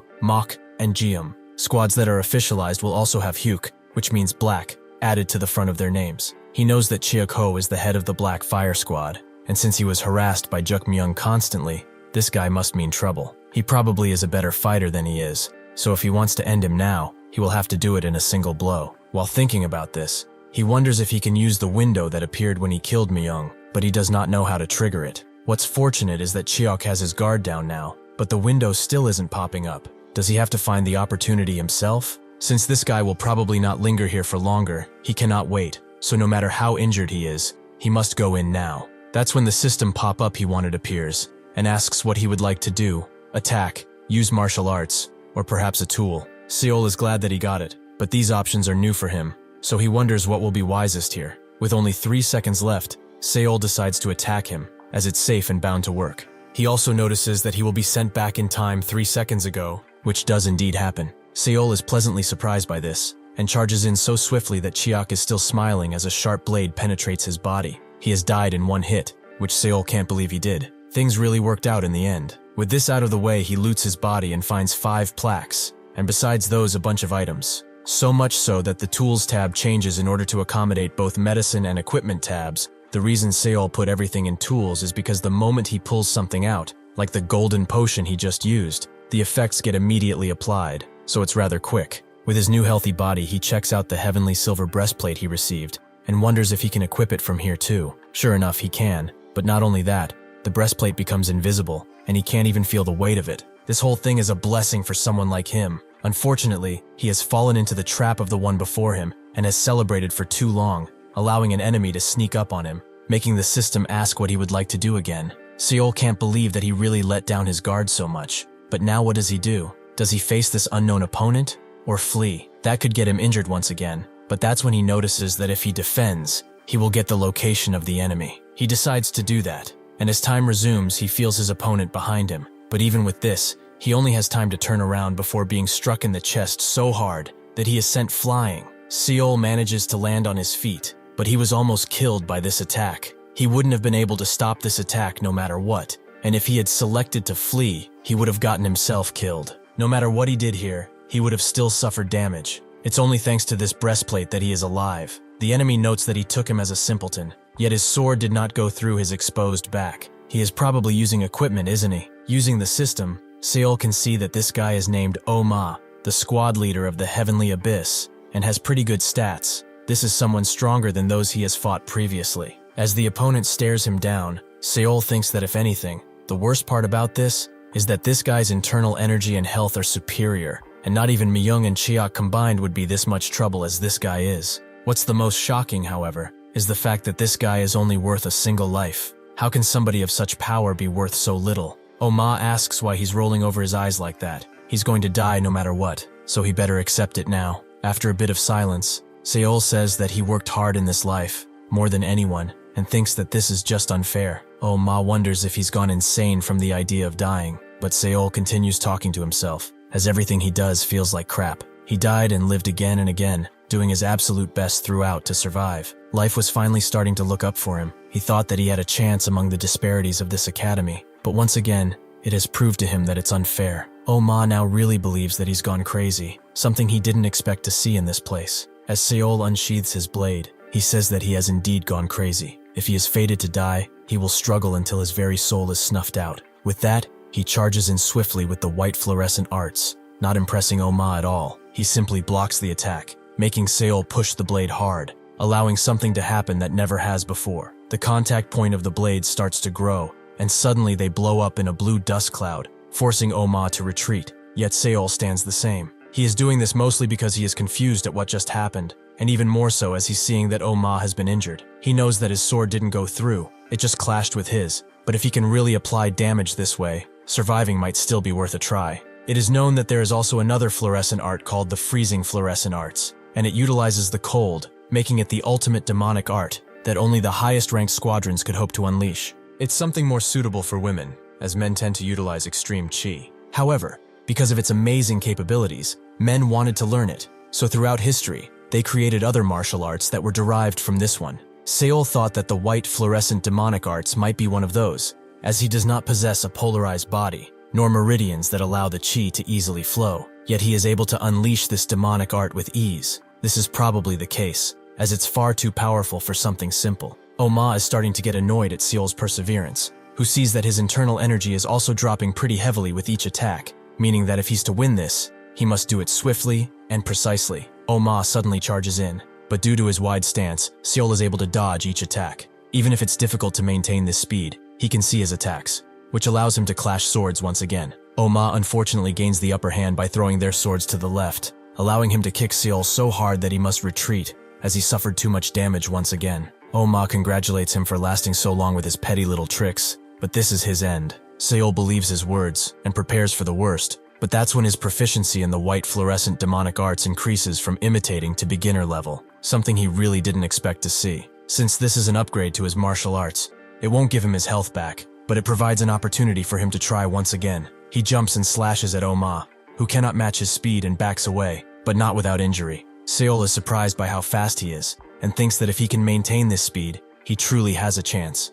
He flies towards Oma with the most powerful drive known to man, the will to live, and clashes swords with him once again. Oma notices something and asks what the hell he just did, making Seol also see that he cracked his sword in the middle, rendering it completely useless. The system also detects this as the perfect opportunity to strike Oma's weak point, and asks Seol what he would like to do. He thinks that this time, he probably can't take this guy down with just attacking, so he chooses to use martial art. Unfortunately, 2 of them are locked, and only the fiery fist demonic arts remain. Seol figures that this is because he doesn't have enough internal energy to use the other 2, so with no other choice, he resumes time and smashes his palm into Oma's chest before activating the flaming vermilion palm. The fiery attack scorches Oma's skin and insides, killing him in an instant. After he falls to the ground, Seol gets on his knees, as his health and internal energy are almost gone too. He knows how dangerous this guy truly was. If he hadn't gotten the weak point window, he might not have been able to defeat him. He will not repeat the same mistake and linger for longer.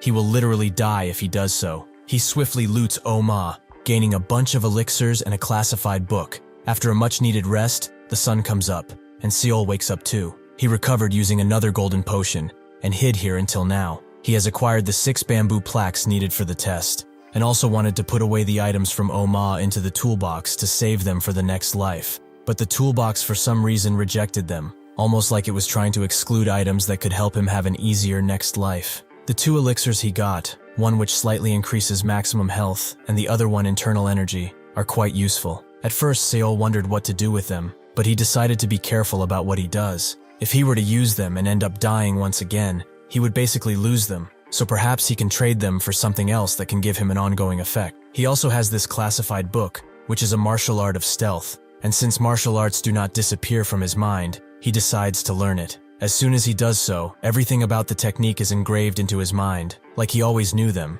If he uses this stealth technique and the weak point window as a combo, he will be at a great advantage. He decides it's time to get up and walk towards the exit. As he thought about it, things became clearer and clearer. He should take all of this luck that was given to him, and leave nothing behind for the vultures. If he could use it with no limit, then his dream of climbing to a comfortable stop is no longer a dream. As he approaches the door, a bright light shines in front of him, glimmering of hope, and most importantly, luck. When Seol touches it, the system asks if he would like to save, but after looking at his older save, he decides not to. He has no regrets here. He does not know if this opportunity will present itself again, or if this is the last time something like this will appear, but it's better if he does not save here. There are tons of treasures in this place, and when he comes back here in his next life, he will make sure to loot it all. Seol drops the plaques in front of the instructor, who glares at him so intently that he asks if something's wrong. Even if there is, the instructor only tells him to choose his next task. Since he knows that he will have to do them all, Seol picks the second one in order, Eon, so the instructor tells him to go to the door on his right. As Seol walks past, he can't help but think that nobody is here, and even if this is not the only entrance to this place, he thought that he would at least meet a couple of people. Alas, there is nobody here. He climbs down to the next trial, and thinks that he doesn't care as long as he can go through it. The next test awaits him, so he shouldn't linger any longer. As soon as he opens the door, however, he hears someone cursing, and when he looks in the room, which is quite small, he only sees a man, who lets out a deadly killer instinct. Seol's eyes widen and sweat starts to fall as he feels it. Just from this, he can deduce that this man is extremely powerful, but more importantly, the thing above his head doesn't indicate that it will give him a life, but something else. The man curses at him, and asks what he wants, with Seol bowing and saying that he's here for the military exam. The room falls silent, with the man seemingly not even wanting to answer, so Seol tries to repeat the question, but the man warns him. If he doesn't stop repeating the same fucking thing, he will make sure to cut his head off. Seol once again feels that overwhelming bloodlust, and also begins shaking while wondering what he has to do for this test. However, he quickly regains composure, as he will be disqualified if he cannot complete this test. From what he's seeing, there's nothing in this room, except something on the way back, a bowl with a piece of paper on it. He decides to walk forward, with the man not really caring for his actions. Seol picks up the piece of paper, and he is met with a question. He is on a covert mission, and has received orders to kill some middlemen. While he is walking through the deep forest, he finds an empty house. There he also finds the men he was searching for. They are getting ready to leave, and they all know martial arts, with one of them being stronger than him, one of them being just the same, and one weaker. How will he resolve this situation? He gets a bunch of answers to choose from, wondering what the purpose of the fourth one is, but a surprise attack is also reckless.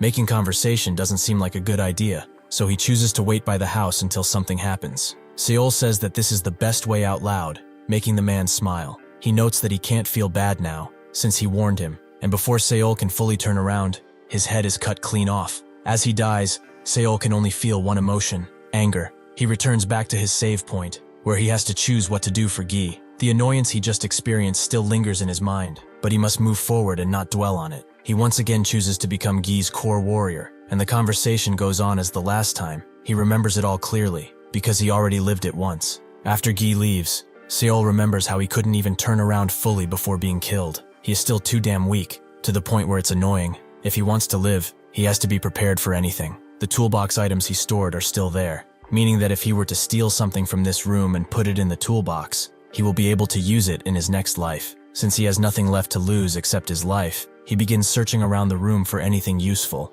and comes up to a mirror, which shows that he only has one life left. He decides not to dwell on it as it will sadden him, so he begins searching more earnestly, which provides something pretty good. In G's dressing cabinet, he finds a hidden compartment behind the clothes, and in it, he finds the Wind Final Demonic Art, which is an ultimate classified book. Seol breathes heavily as he reads it, as this is something truly amazing. He rushes to the basement of the library until he runs out of breath, but even this couldn't contain his excitement. He screams out as he looks at it one more time, and hopes that this is not a dream, and that he really found one of the 4 final demonic arts. After falling down and continuing to smile, reality hits him, and he rises up. His stats are trash. Perhaps he should really ask Woon for the dragon pill next time. He thought that playing it safely and carefully would spare him from any unnecessary case, but his past life proved otherwise. Only fate influences who has treasures within the military, so if he wants to prepare for fighting the masters, he must be stronger. Since he was able to store the 2 elixirs he got, he decides to use them now, granting him health and internal energy,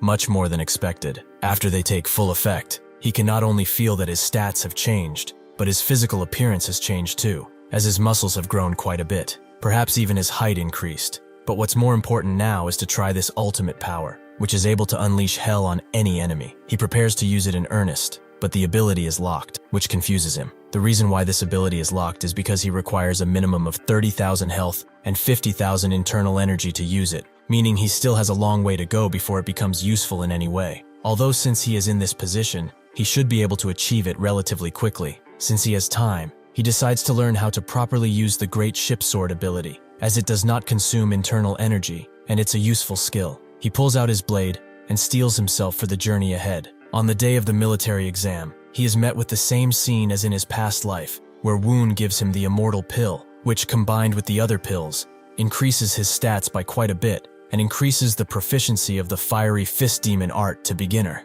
As Seol thanks him, he thinks that with this much internal energy, the military exam shouldn't be as hard as last time. Woon once again points him to the building when they arrive and tries to leave, just in time for Seol to receive the system window asking what he would like to do. He can see that the second option has fully disappeared, probably because he already has the short sword with him, so he decides to ask for the flying dragon pill. Woon asks him to repeat himself, so Seol starts to spin a story. Gi had told him that he would give him an immortal and flying dragon pill. He was asking just in case he had it. Woon looks at Seol sternly, making him apologize for what he said. He probably didn't receive it anyway. Woon swiftly hands him the pill, which surprised Seol, but he knew all of this time that he had it. He thanks him for giving it to him, but Woon suddenly calls him over and punches him straight in the gut, making Seol fall down. Woon starts to give him a few good kicks in the head to drive the point in, and finally he crouches down to his level. Someone as worthless as him will die in this place, but if he lives, he will see to it that it still happens. Before leaving, he spits on his face, making him laugh at this worthless sight. Seol isn't that affected and takes the dragon pill, while thinking that if he lives through this day, he will surely be his next target. His stats increase by a pretty large margin, making 2 of his skills normal level and 1 beginner level, while also increasing his mind-reading passive skill. With that, he can see Woon's stats, and also his growing hostility towards him. Seol goes to the instructor once again, and chooses the first one, with the instructor also giving him the same instructions, to collect 6 and return by this hour tomorrow. Instead of going silent, Seol asks a question. He's not the only one here, right? Based on the number of bamboo plaques, there are probably other people, but why is there nobody around here? The instructor doesn't respond, making Seol wonder if he did something bad, as normally nobody would dare to speak with this guy. He decides that the silence is his answer, and walks away, but the instructor suddenly says that a person's eyes are destined to get higher and higher. From this, Seol can understand that there are definitely others here. The fact that he cannot see them means that they either came at a different time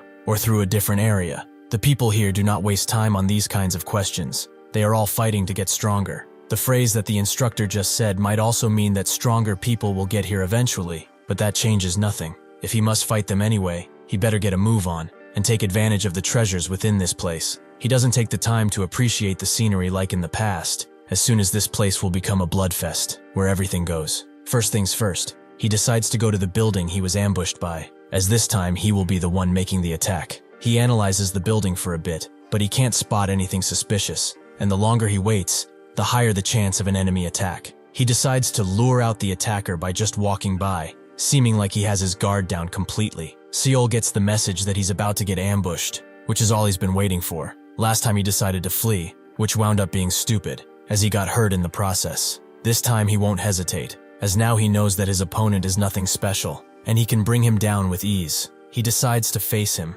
and sees the ugly mug of the attacker way above him. The attacker instantly jumps into action, but this time Seol smiles, as he easily knocks him away. Truly, he's not a big deal after all. He knows that there is a huge gap between their skills, which is even more evident now because of the opponent's expression. Seol immediately finds his weak point and readies his blade, looking more gleeful to take a life than ever. What excites Seol the most is not the kill, it's the gap between them. He cannot believe that such a thing could excite him, but here he is, having a blast. In this life, he could win against this bastard no matter what he chooses. So since he has already used attack and martial arts, he should see what the last option offers, that being to use an item. He is presented with the Tools tab, but it only has a few choices, and the classified book he has disappeared. He decides to equip the short sword, which prompts the system to ask where he would like it equipped. He chooses the right hand, which allows the scenario to resume and immediately pop the blade into his hands, something he thoroughly enjoys. Something like this will be useful if he breaks his sword or something,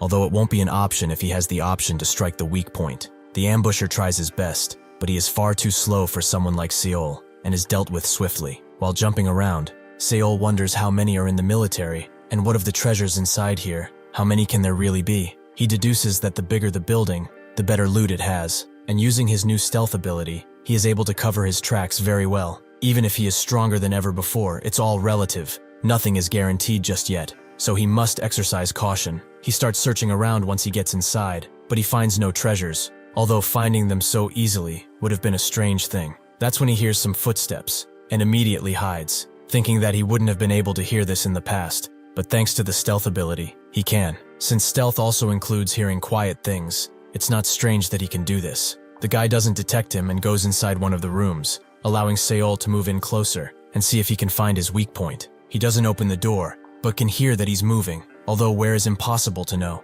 One thing he knows is that if he stays here, someone will certainly attack, and avoiding that scenario is the best possible thing for now. He decides to go in, as his skills are plenty to deal with this guy. He hears Seol when he comes in, and a stat window pops up. This is Gu Yom, the squad leader of the extermination squad from the holy deity, and has average stats. Seol rushes in swiftly, making Yom defend himself, but even with the blades against them, he can feel the pressure Seol is giving off. He decides to back away, but in his foolishness, he trips, allowing Seol the perfect opportunity to strike, which almost kills Yom. Seol catches his breath for a bit, but notices that his guy is still alive, and is surprised that he didn't get a weak point pop up. Yom asks to be killed, making Seol realize that the pop-up doesn't work on those who have already lost any meaning in their lives. He has no reason to keep this man alive, but that's when he notices a medicinal bar in the cupboard he was searching, prompting him to ask why he was looking at this thing for so long. Unfortunately, Yom lost consciousness already, prompting Seol to just resort to ending him.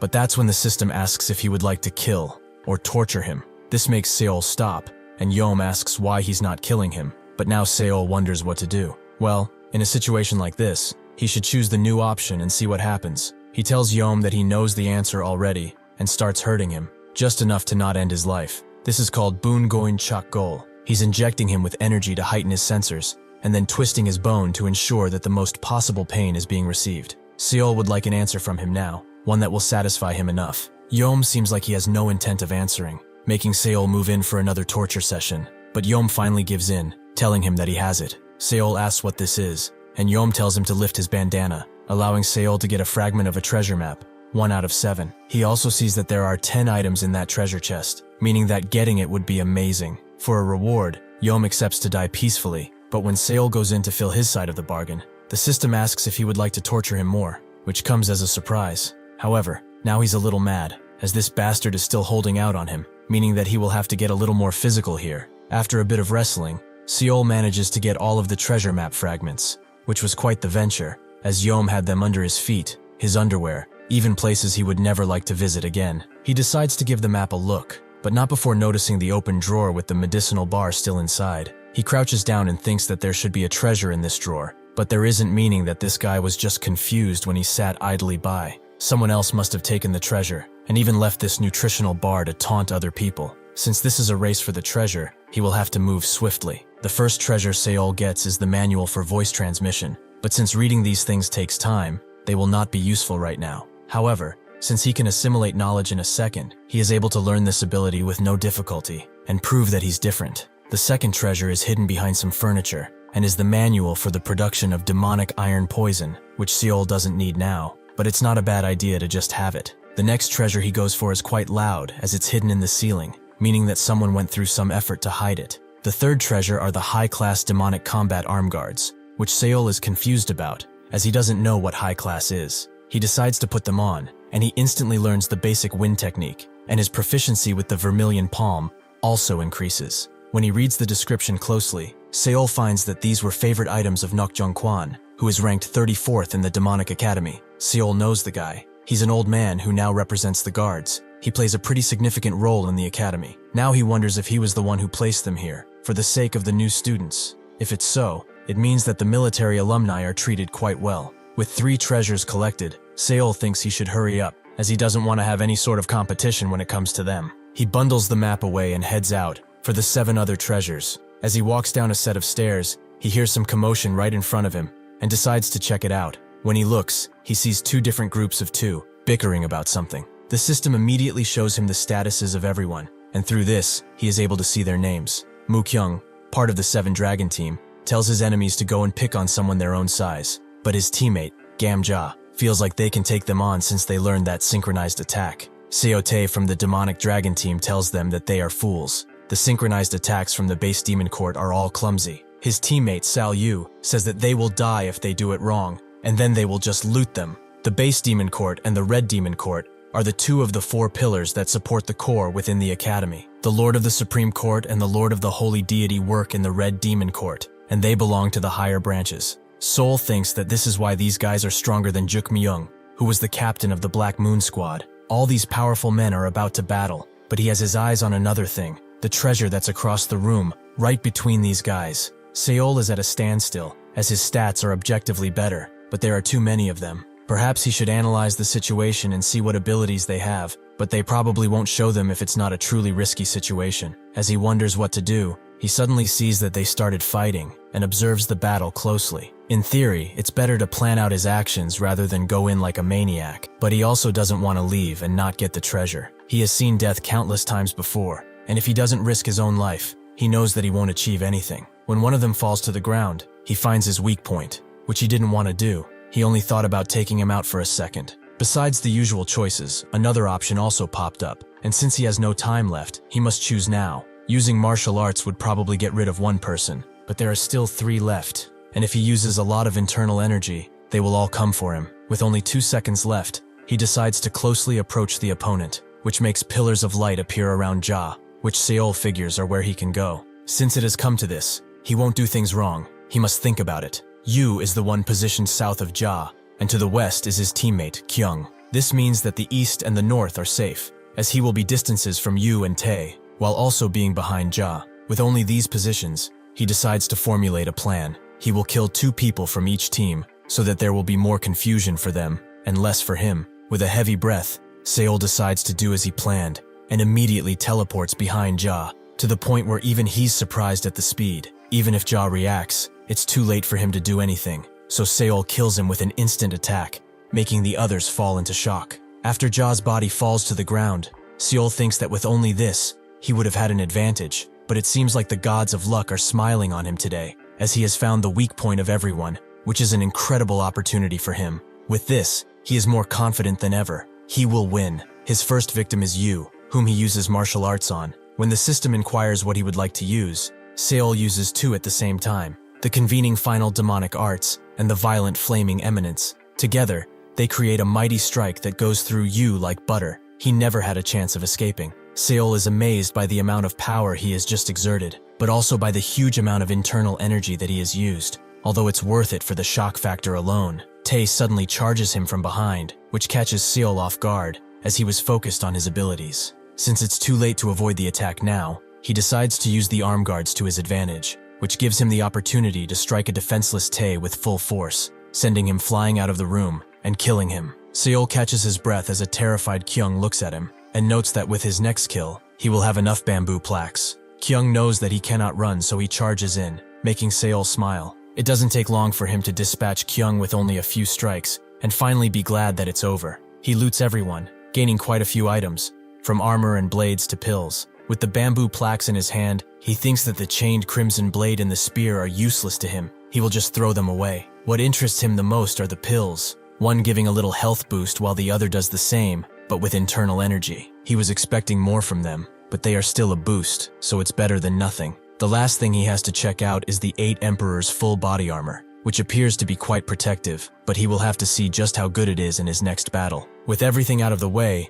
now he gets to the main event, the treasure he has fought so much for. When he opens the box, he is surprised to find yet another nutritional bar, meaning that someone got the treasure before he did. This happened twice now, but just who could it be? Seol doesn't have time to think for long as someone familiar sneaks up on him and readies their blade. Seol easily deflects the blade, forcing the mysterious attacker to back away and say that his luck is truly awful. He didn't want to fight strong guys. Seol is surprised to see Oma here, but with this in mind, he can guess why the treasures are empty and why there are nutritional bars there. If what he's thinking is true, what should have been here is the medicine that was supposed to be the pillar of development for him. The living skin vermilion muscle transfiguration pill and the blue pear drunken lotus pill. When he came to this place in his previous life, it was at a much later hour, and he knows that Oma couldn't have been able to kill the 4 guys who were fighting here. He would have been ganged up on quite easily. With authority, Seol says that he wants to ask something. Where will he go after this place? Is it not better for their paths to not intersect in the future? Oma doesn't want any beef with this guy, and says that he will be going to Yellow Roof, as there's probably some weaker guys there. Seol expected as such, as he met Oma at the Yellow Roof previously. He tells him that there's no reason to overextend himself like that. He will be the one to go to Yellow Roof, so he should go somewhere else, right? Oma immediately agrees and tries to leave, but Seol has one last question for him. Oma sweats as he wonders what he wishes to know, and Seol simply asks when the stronger guys will appear around here. He's asking because the people he has been fighting up until now have been boring. Oma thinks that he's joking at first, but he will tell him anyway, as he probably doesn't know a thing since he asked that. He admits that he's pretty unusual and strong, but that will be so only until tonight, as tomorrow, guys who are on an entirely different level will arrive, and if he doesn't gather many treasures before then, it will not be easy to survive the incoming onslaught. Seol ponders what he just heard for a bit before asking at what level those guys are. Oma guesses that they are about Chief Commander level, that or a hall member who is representing the court. With that, he leaves, letting Seol think that the chief commanders who represent the courts are the core members of the demonic academy. They are all masters, and if those masters come to this place, he has to become stronger in order to survive. Seol decides that the best course of action is to get moving, and while he does that, he consumes the pills that he had. A little boost, but anything will help him now.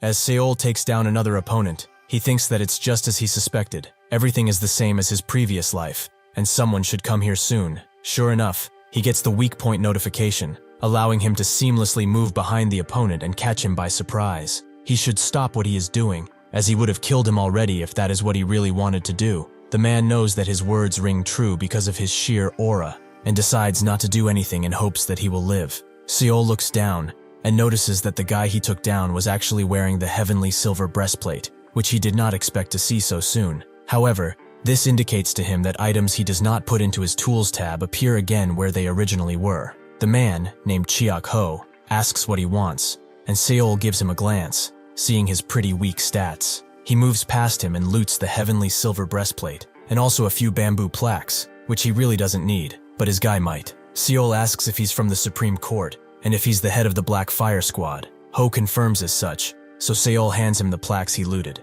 If he answers his questions honestly, not only will he have those, but he will get out of here with his head still attached. Without much choice in the matter, Ho agrees. Firstly, Seol asks if he knows anything regarding the other tests, which confuses Ho. Has he not come here with the expectation of this place being what it is? Seol asks if this is not just a simple place to take the test, but Ho denies it. He can't believe that a skilled person like him doesn't know this crap. However, he understands now why he chose Shin as his first test. He wants to confirm first that he will actually let him live if he tells him, which Seol already told him. If he answers well, he shall live. With that out of the way, Ho goes on his way to explain that there is a designated order for the tests, and it's impossible to pass if they do not follow said order. This is the first time Seol has heard about this, but Ho doesn't stop there. As he knows, there are 4 tests: Shin, Eon, Seo, and Pan. Even if he doesn't know the order of these tests, he knows that this test is the last one. Seol is shocked when he hears this, and grabs Ho to confirm what he just said. Ho is adamant that his words are true. All of this makes Seol wonder, what was the test he took in his previous life? After he finished this one, Ho notes that he only found this out after he came here. He heard the one who manages this place made stuff this way, so that a person can monopolize all of the items. Seol now understands that even though there are countless treasures here, he has not seen a single skilled person come through here from the start. This is because they are taking this test dead last. This connects with what Oma said, that more skilled people will be coming tomorrow morning. This place is made this way, so that they could have a chance at defeating those stronger than them using the treasure items. This is a place where even the weak can fight with their lives on the line. The Shin name really fits this test, as it's a complete slaughterhouse, where the strong come to prey on the weak and narrow-minded. Seol has no choice but to trust this information, at least for now, and asks if he shouldn't get gone. Ho was actually planning to do just that if he does not get the items he wants by midnight. Seol asks why midnight specifically, making Ho question if he will really survive. He explains that tomorrow morning, the others who have finished the 3 other tests will come to this place, and if he doesn't have the items, he would much rather leave and try his luck elsewhere. Seol asks how strong they really are, and Ho tells him that they are all recognized by the courts and the 9 halls, and among them, the Black Gold Squad leader, Shin Birang, will also be present. Seol knows him. He's one of the few people who represent the 7 squads of the Supreme Court. A dangerous guy for sure. Suddenly, the system presents him with a mission to get rid of Rang, and in exchange, he will get 1 heavenly dragon pill. Seol is really surprised to see this. Besides that impossible request, it's giving out an amazing reward, as the heavenly dragon pill would give him tons more health and internal energy. Since the reward is so good, he does not have to think about this twice. He will have to get that pill no matter what. He accepts the mission, and now the system notes that his presence has been activated, along with a description of him and what he is doing. Seol also views his status window, and among the usual stats, he can also see the combat power, which is pretty good. Perhaps it's because his mind-reading skill increased in proficiency, but having a new stat isn't bad at all. What is bad is that he can see Rang's stats too, and he has a lot more combat power than he does. Along with those crazy stats, Seol's mind becomes clouded, and he begins doubting himself. What if he can't defeat him? He does not stay like this for long. If he is able to use his luck like he did up until now, he might be able to take this guy down. Ho asks if there's anything else he would like to know, so Seol asks if he knows anything else about the other tests. Ho knows that Pan is judgment, and from what he heard, they release a poison on you if you don't do the task in the given time. As for Eon, he only heard that it's a question, but if one does not answer correctly, they will have their head cut off. Seol has felt that one for himself. He does not need to be reminded of it. The only thing Ho knows about Seo is that they give out a book, and they have to resolve the problems that are within it. With all of that explanation, Ho asks if they are done here, which Seol confirms. So he immediately dips and starts searching for items. Instead of feeling fear or sadness, Seol feels anger at Woon. That fucker didn't give him any information about the tests. He vows to get stronger and kill him with his own 2 hands. With only a few hours left to spare, Seol decided to loot the yellow building, but the only thing he found useful was a grenade. He knows that there are a lot of treasures out there, but people more powerful than him will arrive soon, so now he must recover his internal energy through chi circulation. This process takes a while to do, but it's better than nothing. He will take whatever help he can get. Seol notices that it's almost dusk, meaning that he must start moving, but that's when he starts hearing tens of screams coming from below the forest. This makes him wonder if the onslaught already started. Was he too focused on his chi circulation to detect them? He really screwed up, but it's not too late to move, so he uses stealth and bolts from rooftop to rooftop, only stopping to catch his breath. But his thoughts are getting to him, much more than he realizes. Suddenly, a lowly man runs along the streets from something, but that something catches up to him, and he falls in the water. If the strike didn't get him, the water surely will. The murders don't stop there, as Seol notices another man trying to hide behind a rock while shaking uncontrollably. The one chasing after them hilts his blade over his shoulder, and as the man mutters something about this being impossible, the attacker raises his blade and strikes. Even before the man realizes it, he is cut into two, the attacker grinning while he does it. He tilts his blade back up and calls it as he sees it. They are all a bunch of idiots. Seol becomes frightened by what he is seeing. This is not a test anymore. It's a slaughter. Somewhere nearby, an explosion happens, and 3 more people fall to the ground. These people are killers. They permeate through the glistening dusk.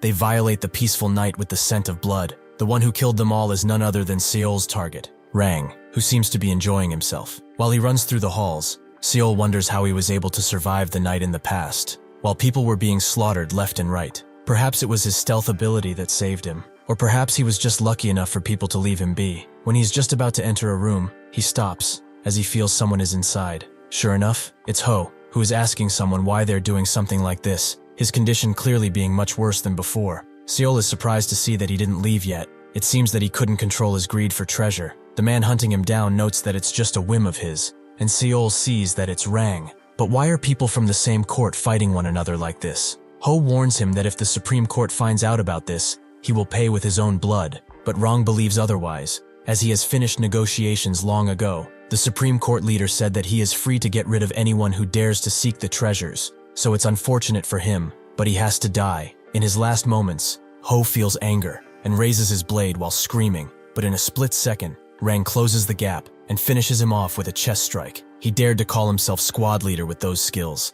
How utterly pathetic. Seol expected the outcome to be like this. Since the gap between their skills was too big, Rang loots him, but besides the bamboo plaques, he only finds trash items, as expected of a trashy person, even if he's been watching him for a while. Seol does not get any weak point notification. Is there truly no other way but to face him directly? That's when he remembers something, the grenade he had in his tools. He will distract Rang with this and hopefully create an opening. Since he is already focused on Ho's corpse, now is the time. Unfortunately for him, Seol cannot open his tools tab, as the enemy is already aware of his presence. Seol remains petrified. How did this guy detect his presence even though he was using the stealth skill? In an act of desperation, he decides to bolt out of there. But when he turns the corner, he is met with Rang, who seems to have been waiting for him. Suddenly though, Seol gets the weak point notification, which confuses him to no end. But he will take this heavenly luck for granted. He has 4 options to choose from, and he wonders what to choose. Perhaps martial arts, but he is too far to deliver any good damage. He decides to move in closer to the opponent,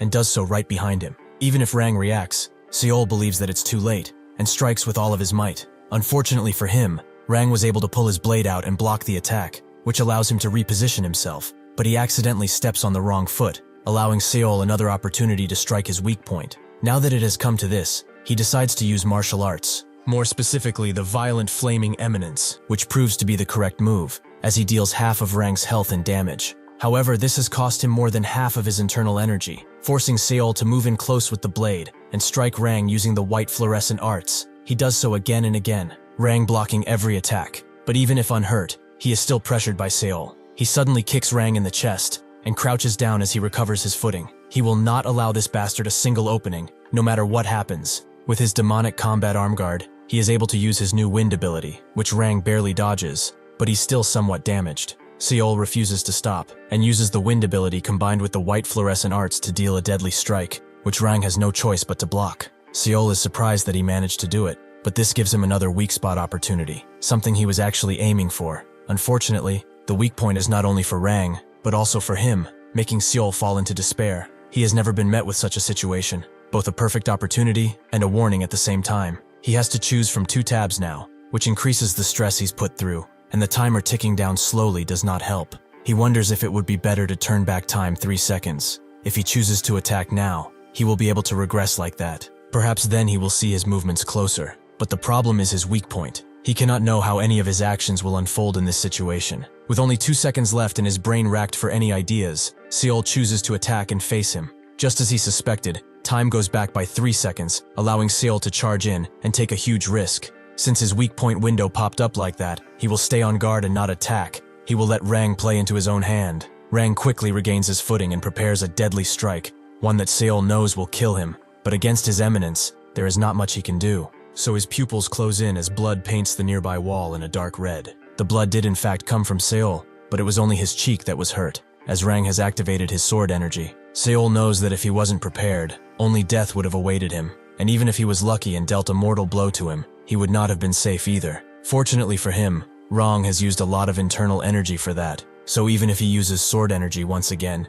he will not be able to do it with so much power, meaning that now he has the upper hand, both in health and internal energy. Rong calls him an asshole and demands to know who he is. Seol notes that he's just a bastard below him, which confuses Rang. Is he a part of the Supreme Court? Seol laughs. He does not need to know that, not since he will die anyway. He rushes in with speed and force, and combined with the fact that his stats are still alright, Rang's choices are very limited. Seol knows not to push too hard. Even though he has more health, he still has low internal energy, so if Rang hits him once, he will be in danger. Still, he must charge through and prove himself the better fighter. The system blows up with messages, as they are both attacking each other without an ounce of defense, which turns into a tie. Before the messages appear again, and another tie appears, they both back away from each other, Seol being much worse than he was before, but Rang has one foot in the grave. Seol notices how much of his HP was chunked away, while he could only do little to Rang. If things continue on like this, he will not be able to survive this encounter. Rang sees that he is distracted and moves in for a stab, which forces Seol to block,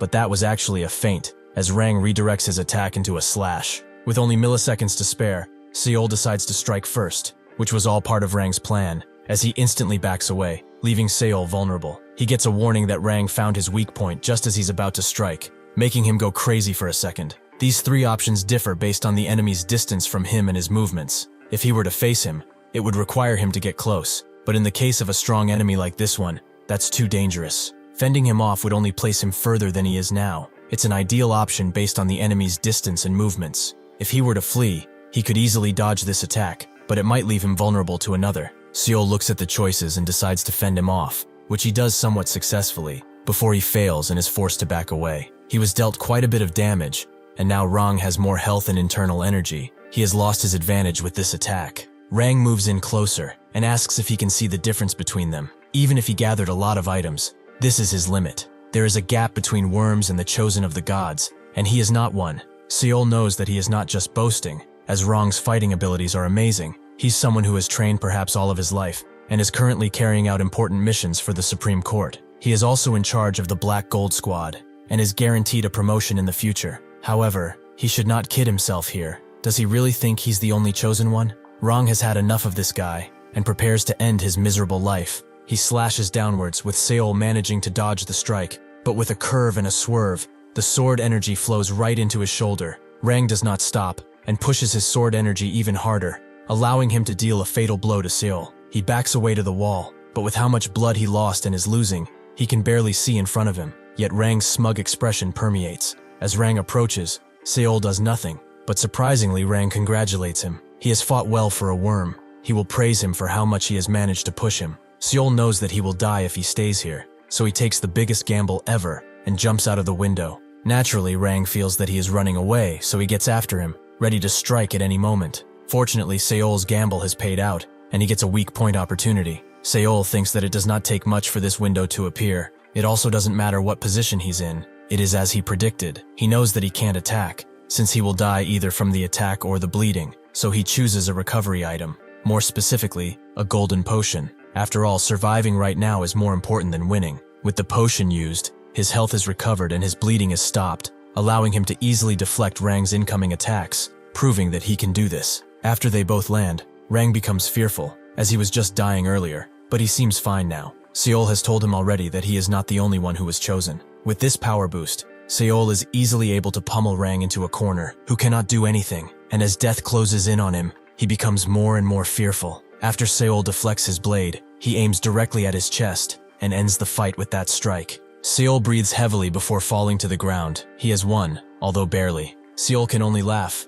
Rang was better than him in most ways, if not all of them. This fight was won only because of his luck. With his mission completed, Seol is rewarded with a heavenly dragon pill as promised, which he can't believe that he is seeing in his inventory. This thing increases both health and ki by over 10,000. It's a miracle item, much better than any treasure out here. Since he got this pill, he will not have a single regret for this life. He should loot what he can from Rang and get out of here. Suddenly, a voice from behind asks if he killed Rang, making Seol grab his blade and turn around, but he is mesmerized by what he sees. A beautiful woman stands before him, who notes that he must not have ambushed him. She really did not expect to see someone with such high skill here. Seol's eyes glisten as he looks at her. Even when she approaches, he does not stop looking. He is broken out of his trance by her asking if he's alright. He definitely will not survive the admin core if he is like this. She skips over him and says that he is a master for killing Rang, so she hopes that she will see him sometime again. She is a little bit busy now, so she must leave. Seol knows that by staring at her like that,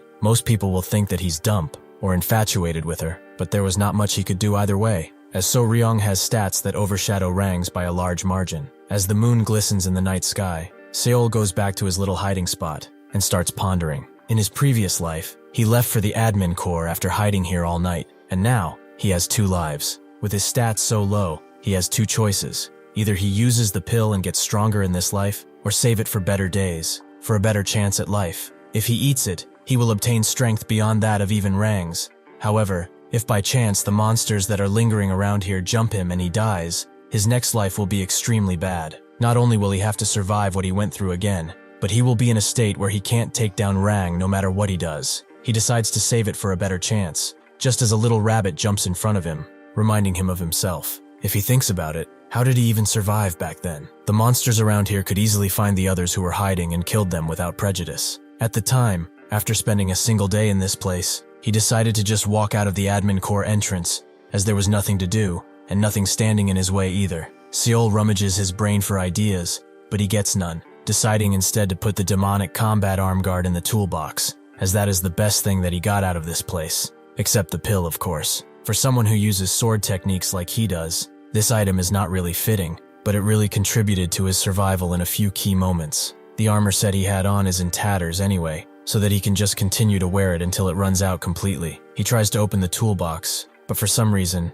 it doesn't open, leaving him confused to no end. It appears that the system will not warn him about its features twice. Seol has forgotten that he cannot use the toolbox when someone knows of him, but he remembers when someone notes that they did not expect to find a rat here. With one strike, the whole tree is split in 2. Seol barely being able to get out of the way before he is hit too. Unfortunately, the situation he's in now isn't any better, as the guy he is facing is the bastard who is hunting down people like stray dogs. His name is Go Whale. He is the Dragon Squad captain, and has stats that are a bit better than Rang's. Seol damns himself for not remembering that the toolbox doesn't open when in these kinds of situations. He will have to drill that into his mind from now on. He also sees that this guy has similar stats to Rang's, but in his current state, he probably has no chance to defeat him. Whale notices that he must be thinking of a way out of here, but that's useless. He should just accept the fact that he will die. It's much easier that way. Seol gets inspired by his words. Even if he is going to die here, he will at least make this bastard fight for it. He rushes in with his blade unsheathed,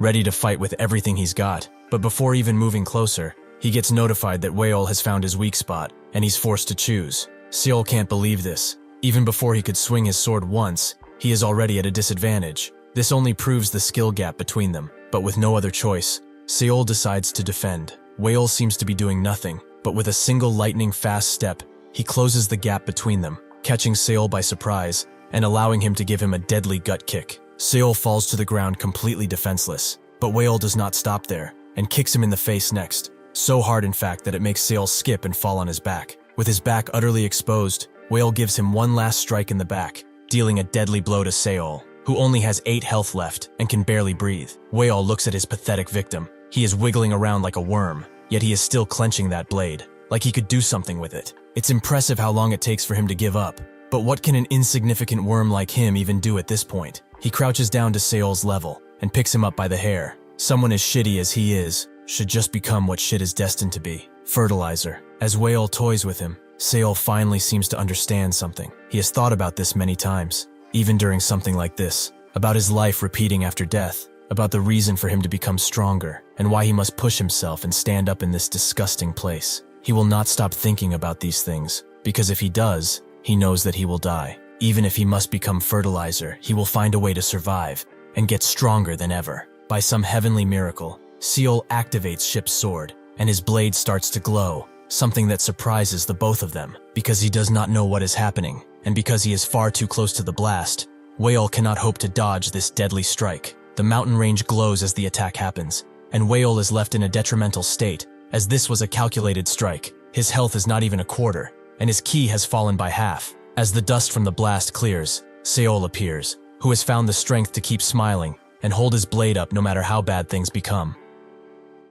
Seol was able to activate Ship's sword because of Whale, who put his head down 2 times to the right and 1 time to the left. With that, Seol has learned how to activate Ship's sword, allowing him to cake the area in blue light and damage Whale greatly. He can't help but laugh. Who would have imagined that the instructions for using that ability were for his head? Seol tells Whale that he should have stopped hunting while he was still ahead, but he knows that he doesn't have enough health and energy to do anything, so he couldn't properly swing the sword. Seol tells him that he won't be able to get out of this area. The other hunters, that are just like him, will not leave him alone while he is so injured and weak. Whale has had enough of him. His rage is like molten lava, so he activates his sword aura. Seol knows that he is dead. This life was not that bad, since he got to learn quite a few things that will certainly help him in the future. However, an opportunity arises, as Whale has opened himself to a weak spot attack. Seol does not have the strength to fight back. He can barely hold his sword as is. That's when he thinks of doing something else, so he uses the toolbox and summons the grenade. Just as Whale is about to strike him down, the grenade pops up in his face, already lit and ready to blow. The explosion sends Seol flying, but absolutely annihilates Whale, who dies on the spot. Seol is amazed after the blast. Whale was torn to shreds, while he was shielded from the blast. Surprisingly, he won, but his wounds are too deep. They are bleeding, so he will die soon. With a single HP left, he crawls to grab Whale's items. If he dies without them, that grenade will be an extreme waste. Suddenly, he remembers the nutrition bar he had, allowing him to get some much-needed HP, but not enough to help him survive. However, this allows him to reach for Whale, getting him a bunch of items. He is glad that he did it. For the moment, he is at peace with his death, but that's when he spots something else. The shadow-severing sword that he always uses. He must grab it before it's too late, but time is cruel to him. So he dies, sending him back to the save he made, where he is talking to Guy, and he bites his lip as he chooses to become his core warrior. Guy respects his option as usual and tells him to go ahead with his duties as he leaves, but Seol stops him, as he wants to ask him one simple thing. Guy curiously stops, prompting Seol to explain that he has come to know some information by pure coincidence. Though it is information that is hard for him to speak about, Guy tells him that he has already boarded the boat. He cannot be afraid of the upcoming waves, and he should speak his mind without worry. Seol needs to make sure of one thing here, so he asks Guy, what would he like him to do if he happened upon the spy who was won over by the other disciples, and is now watching over him closely. After a bit of pondering, Guy notes that it's pretty obvious what he should do. Whoever is unfortunate to stand in his position, as soon as they become the heavenly demon disciple, they get tangled up in issues they do not even want to be a part of. It's been the same for him from the very beginning. It's really sad to think about now. Seol keeps his mouth shut, but thinks about Guy. He is the Earth Demon, a martial artist who is a part of the top 100 in the official ranking of the demon cult, but he is also someone unable to exert influence or show his power. He was able to figure this out just by talking. He knows that this guy, calm as he may seem, is fighting thousands of secret battles. Guy remembers his name for good and orders him, if he gets even a clue regarding that spy on his way to the martial administration, to come to him immediately, as he is going to the Yu Wun Palace right now, and that's where he will find him. Seol knows about that place. Yu Wun Palace is a resting area restricted only for the disciples of the heavenly demon.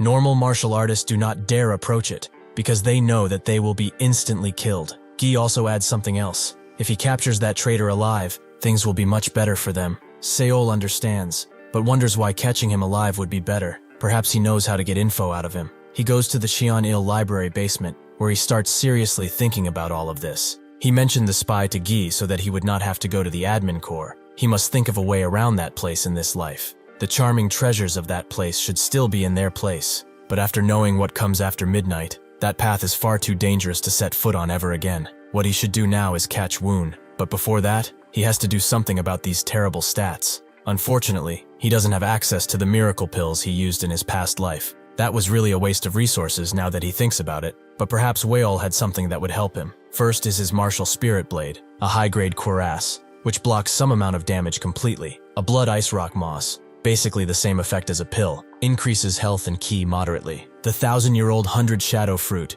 which is also amazing, as it boosts health and ki by over 3,000. Seol is glad that he found something to use in this life, and he uses the moss and shadow fruit right away, boosting his stats pretty significantly. Seol is not done yet, however, as he feels it's time to use the heavenly dragon pill, which increases his stats by a ton, to the point that it makes him glow and allows air to flow around him. He feels like his body is crushing its own limits. This is a phenomenon that occurs when several dozen small veins burst into place, and the inner power created by that goes through the lower ki region to emanence out of him. Perhaps because of Seol's sharp senses, but now he can hear someone walking above him, someone lifting an object, and even their breathing. His mind-reading skill goes from imitation to beginner level, and he also remembers all the demonic arts he will need for the future battle. The last thing he has to do is prove that he can use ship sword. He tilts his head down, 2 times to the right, and 1 time to the left, which immediately activates the great ship sword, making him overflow with power and allowing his strikes to become extremely deadly. Seol is still amazed by this ability, but with this,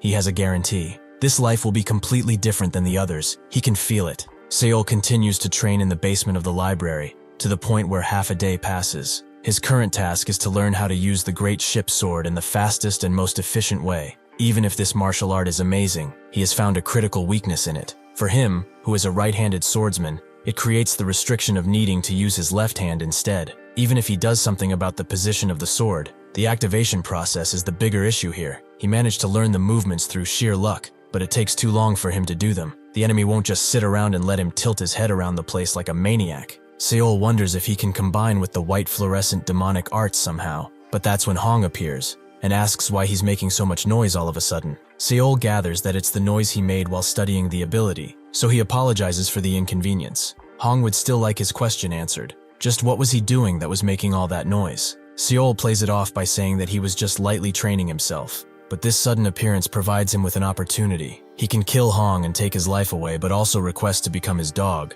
which will upgrade his battle type. Seol wonders what that is, and if it's even worth the humiliation it entails. But that's when Hong prepares a bite of the apple he was eating and spits it at Seol, who dodges it easily thanks to his improved reflex. Hong is surprised that he dodged that. He really doesn't have an ounce of common sense, does he? Seol takes the next one, but it angers him quite a bit. Should he just kill this fucker and be done with it? He decides to let go of that anger. He cannot kill him now. He must think about everything first, as killing him now is very easy for him. But the events that will happen after killing him are a variable he cannot risk. Who knows what will happen? But isn't killing this guy his first priority? Now that he thinks about it, he apologizes for being so rude, but Hong spits on him with a piece of chewed up apple. He got really lucky today, as he was bored because he was too free, and some bastard who kept going back and forth throughout the library was annoying him too. Since they both have nothing to do, how about they get acquainted with each other? Seol's calm anger encourages him to pull his blade and cut this guy into tiny meat cubes, but he decides to hold on to this new option, even if it might not be worth it. The strong are always at the top, and everyone follows their words to the T. It is a rule ingrained in the very roots of the demonic cult, and it is clearly stated that everyone must follow this no matter what. It is normal for the higher-ups to kill underlings, or even torture them, and nobody will bat an eye. So now, even if Hong is harassing him like this, he has no justification to stop it. Even if he is the stronger one, he has no status. The next day, bright in the morning, Seol is out cleaning the local shitter, which makes him think of the worst ways to kill that bastard. He was ordered to clean the outhouse for the entire night, and then empty the shit in the morning, although this has gained him a doggy token, which he needs 8 of. Seol is mad. Just like his time with Myung, he cannot escape fecal matter no matter where he goes. After he finishes this one, he has 6 more to do, which is easy to say, but this makes him wonder if the reward is even worth it. What even is a battle type? Suddenly someone rushes to the outhouse, apparently having eaten something bad for breakfast. Seol gets a status screen, showing him that he's the administrator of the 3rd floor of the Shionil library. But why is he coming here so fast? He screams that there's someone in here, which the administrator has heard about from Hong. He is the dog he forced this shitty work onto. What bad luck for him. Seol confirms he is currently carrying out that task, which he is grateful for. The administrator pulls down his pants as he congratulates him, but he's busy now, so he should get out of the way. Seol can only stare at the dark crevice staring back at him, as it opens up and a brown shower overtakes him. After this encounter, Seol goes to wash up in the river, which he does diligently to make sure that there is no smell attached to him anymore. As he finishes, he wonders how to kill those 2 fuckers. First, he will beat them to the point of near death, and then toss their heads in the shit water, where he will also stomp on their heads until they become mush. That sounds really pleasant. The fresh odor of the river water leaves him, allowing the musky smell of the shit to protrude again from him. Seol can't believe this, and he screams out in rage. He will make sure to get his revenge. After washing up completely, which took a while, he returns to the basement of the library, where Hong is talking with the administrator, who notes that he's doing an expert job at cleaning the outhouses. Seol feels that he saw this scene in the past. It's like the Lord of the Supreme Court and the Holy Deity Lord all over again. These fuckers are planning to humiliate him, but as much as he would like to cave their faces in, he must hold it. He explains that he cleaned up pretty well, granting him another doggy token. Hong is pleased to hear that, and orders him to get some water so that both him and the administrator can wash. Before leaving, the administrator stops him, as he hopes he scrubbed his hands well. He can't have the water smell, can they? Seol tells him not to worry. He has cleaned up extremely well. He vows to kill those laughing fuckers in the most brutal way imaginable. But that's when someone arrives that makes both of them stand up and rush past him. They both greet the person, and Seol is mesmerized once again by her visage. However, why is she here? Even with that question in mind, he cannot help but stare at Ryong's beauty. She asks if Sir is inside, which Hong denies. He has left for Yuwon Palace not long ago. Ryong understands, but that's when she catches Seol in her eye and wonders who he is. Hong tells her that he's a lackey from the Supreme Court, and currently he is managing the basement storage. He is really nothing special, so she should pay him no mind, as he does not deserve it. Ryong wonders if that's true, as it appears that there's something fun about him. Seol feels the same as he did when he first met her, to think that just her look was able to stop his heart from beating. She suddenly approaches, which confuses the two old coots to no end. She asks Seol for his name, who shyly responds. Ryong notes that his name is quite nice, but as for how he ended up staying in this place, she does not really need to know. Before finishing her sentence, she suddenly recoils back and says that there must be a reason. Seol knows that she smelled it. He knows that no matter how much he washes, he cannot get this damn smell out of him, all because of those two dog-looking fuckers. Ryong waves him goodbye, which he also does. But suddenly, the system urges him to select from 3 options. Even if this is plenty surprising already, Seol is extremely shocked at the choices he has. Why the hell is he cursed with these? This is probably not a coincidence. It was always like this. And even if most of these events come out of nowhere, they have an effect that will affect the near future. He will be dragged into danger without doing anything, but he will also be rewarded somewhere. He can figure out that these choices don't always relate to this life, but sometimes to the next one. With 1 second left, he chooses the first option, asking her to go out with him. This surprises everyone there, but Ryong laughs. As she expected, he really is fun. Seol gathers that this was a pretty okay choice from her expression. He is glad that she is not hostile, even after such a rude comment from someone as lowly as him. Unfortunately for him, he gets to choose from the 2 other options now, which makes dark thoughts circle his mind. He's about to lose his marbles. It's just like with Guy. This is something he cannot avoid, so he must accept the result of the right choice. He wonders what to do, but that's when he thinks about something. Perhaps, all of this time, he was wrong. He has always made the decision to not choose the worst, but the least bad choice. However, the least bad choice instead turns into the worst one. With that in mind, the worst choice should become the best one. This is all heavy assumption coming from him, but with 2 seconds left, he breathes in and asks if she would like to spend a hot night with him. Naturally, Ryong's expression changes. Seol was prepared for this, but he can still fix it. He knows that babbling like this is not normal at all. He is flailing around trying to get better every day, but as she can see, he is still in this state. Even now, after getting covered in all types of matter, he could not say a single word to anyone. That is why he's saying this straightforwardly, even if it will not work. He wants to create a reason for him to live. It could be a huge humiliation for her, he knows, but to him, meeting her has been a huge blessing from the gods. Perhaps Seol was venting because his life has been a repeat of killing and dying, and the sudden swelling of his sorrow got to him. He started talking to appease her anger, but instead he rambled on about a point nobody knew he was trying to make. He has spilled everything to her, so all he can do now is wait. Ryong notes that it wasn't abhorrent, rather, it was overly honest. Seol wonders if she's truthful now. Was she not offended by his words? Both Hong and the administrator jump on him with harsh words. How dare he slander the lady's status? They will rip out his dirty tongue. As they keep swearing, Ryong becomes annoyed, and she says that it's a bit too noisy. She strikes both of them down in a split second before gracefully landing. Seol is amazed by her abilities, but with the same speed, she appears next to Seol. He should make it true that he will become as he wants, and after that, they should escape this hell together. With that, she jumps away, and notes that they will see each other again, whenever the opportunity comes. Seol didn't expect one of the main cult personnel to describe this place in that way. Who is this woman? In the end, life is a sum of decisions. They say that when one collects the result of those sums, fate is created. It is often said that fate does not change, but he felt that with this choice, the future of this life and the past ones has changed. A phrase that he has never seen in the past, a phrase that only existed in books, appeared over Ryong, love. Later that day, Seol does the laundry, but the injuries Hong put on him are starting to hurt. He expected to be beaten up, but those bastards really had no mercy, as he is still sore. However, since he was in their rooms, he was able to get a few items,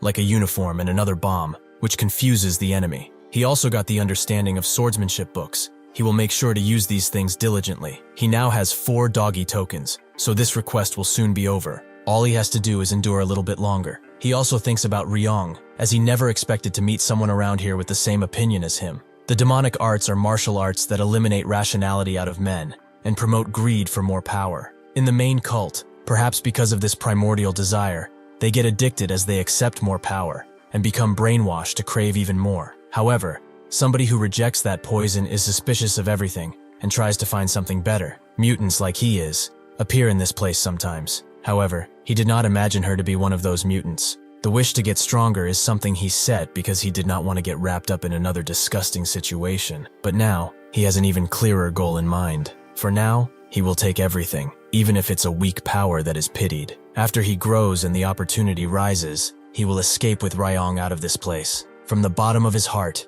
he prays that the day when that happens comes soon. Inside of the library, what seems to be a training session is happening, with Hong showing the administrator how to properly use a stance in order to deal a serious punch. A series of punches, actually, which causes him to be quite exhausted afterwards. Naturally, their training dummy is Seol, who is enduring this the best he can. The administrator has a turn too, and Seol sees that he's close to achieving his objective, so he must endure only a little bit more. To finish him off, the administrator attempts a kick that's forbidden amongst men, but even if Seol begs him to stop, he does not, and Seol's family jewels get bruised. As he suffers in silence, the administrator asks if this is how he should do it, with Hong telling him otherwise. He hopes that he does not have to show him too many times. This guy will probably break soon, but he should have a good look at what he does now. Hong attempts a punch, but Seol dodges, which makes both of them confused, the administrator wondering if he's crazy. After Seol begins laughing, the administrator truly wishes to know if he's gone crazy from too much beating, but Seol has completed his objective, and now he has access to different combat types. He can freely change the settings of the combat type while still in a normal state, and he has 2 options to choose from, turn-based or AI fight. The administrator has had enough of his insubordination, so he prepares a mighty punch, but Seol easily rips his restraints and grabs his fist. From this moment forth, all the horrible things they have both done to him will be paid tenfold. Seol kicks him in the jewels too, only much harder, to the point that the administrator just passes out. Seol is certain that he has basically crushed them, judging from the consistency, but Hong does not give him the time to relish his kill, as he moves in with a punch. Seol has been very eager to do this, and so he punches Hong extremely hard, but he does not get up from this punch. Seol can't believe that he would die, but when he checks, he really is dead. Seol damns his luck, as he wanted to torture him a bit more for what he did to him. Suddenly, a system pop-up appears, explaining the different combat types. In turn-based, the fighters take turns, and when Seol shows an opening or feels danger ahead, a system notification will be shown. Time also stops, allowing him to make better decisions, but it also has its cons, as he will take more damage than normal, and if the enemies are many, time might not stop. Next, Seol checks out AI fighting, where an artificial intelligence overtakes the battle. This is useful because the AI will maximize Seol's combat abilities, using everything he knows, and can even bring out things he didn't know he had, while also increasing combat experience. However, once again, it's not good against many enemies as the AI becomes slower, and he is unable to open the toolbox. Seol prefers the second option, seeing how he doesn't often fight many enemies, so he chooses it, wondering what it will do. At the same time, the administrator prepares to have his revenge, with Seol glad that he at least didn't die, but with a sudden pull, he is yanked out of his body and flies into the air as a spectator. He sees that his real body is on the ground, and wonders if this is astral projection or something, but also wonders why his body isn't moving even if danger is ahead. The AI finally takes over, and kicks the administrator in the chin with a powerful technique, which surprises Seol. He saw that the technique was more physical than a martial art, and it subdued the enemy without much effort. Why did it not finish the administrator off, though? Someone else appears in front of the AI, Pyogam, the head administrator of the Xi'an-il library, who has some pretty alright stats. He sees the administrator on the ground, and asks Seol if he did this. The AI does not speak, proving to Gam that interrogation is not needed. Seol becomes curious as to how the AI will deal with this guy, as he would not be an opponent he would be scared of, but he is also someone who he couldn't underestimate right now. Gam has a weapon too, and he has nothing, so what will the AI do? Suddenly it rushes forwards, with both Gam and Seol thinking that this is too reckless, but as Gam strikes, the AI expertly dodges, surprising Seol, as he expected it to back off. The AI does indeed back off now, but Seol finally realizes something. Because of the excitement he was lost in, He did not realize that the AI was controlling his body. He might have actually died there. The AI rushes in once again, this time seeming more adamant, and as Gam prepares to strike, the AI sidesteps, dodging Gam's strike before retreating again. He was cut this time, but Seol is more concerned about what it's doing, as it seems to be blindly moving around this man with no real objective. Once again it begins moving, rushing straight into Gam, who believes that this is the end, but the AI dodges his fast strike and crouches down, allowing him a low blow that stuns Gam for a second, which is all the AI needs, as he strikes him again in the chin, completely incapacitating his opponent. Seol is amazed, and now he is faced with a decision. Does he kill, or simply knock out Gam?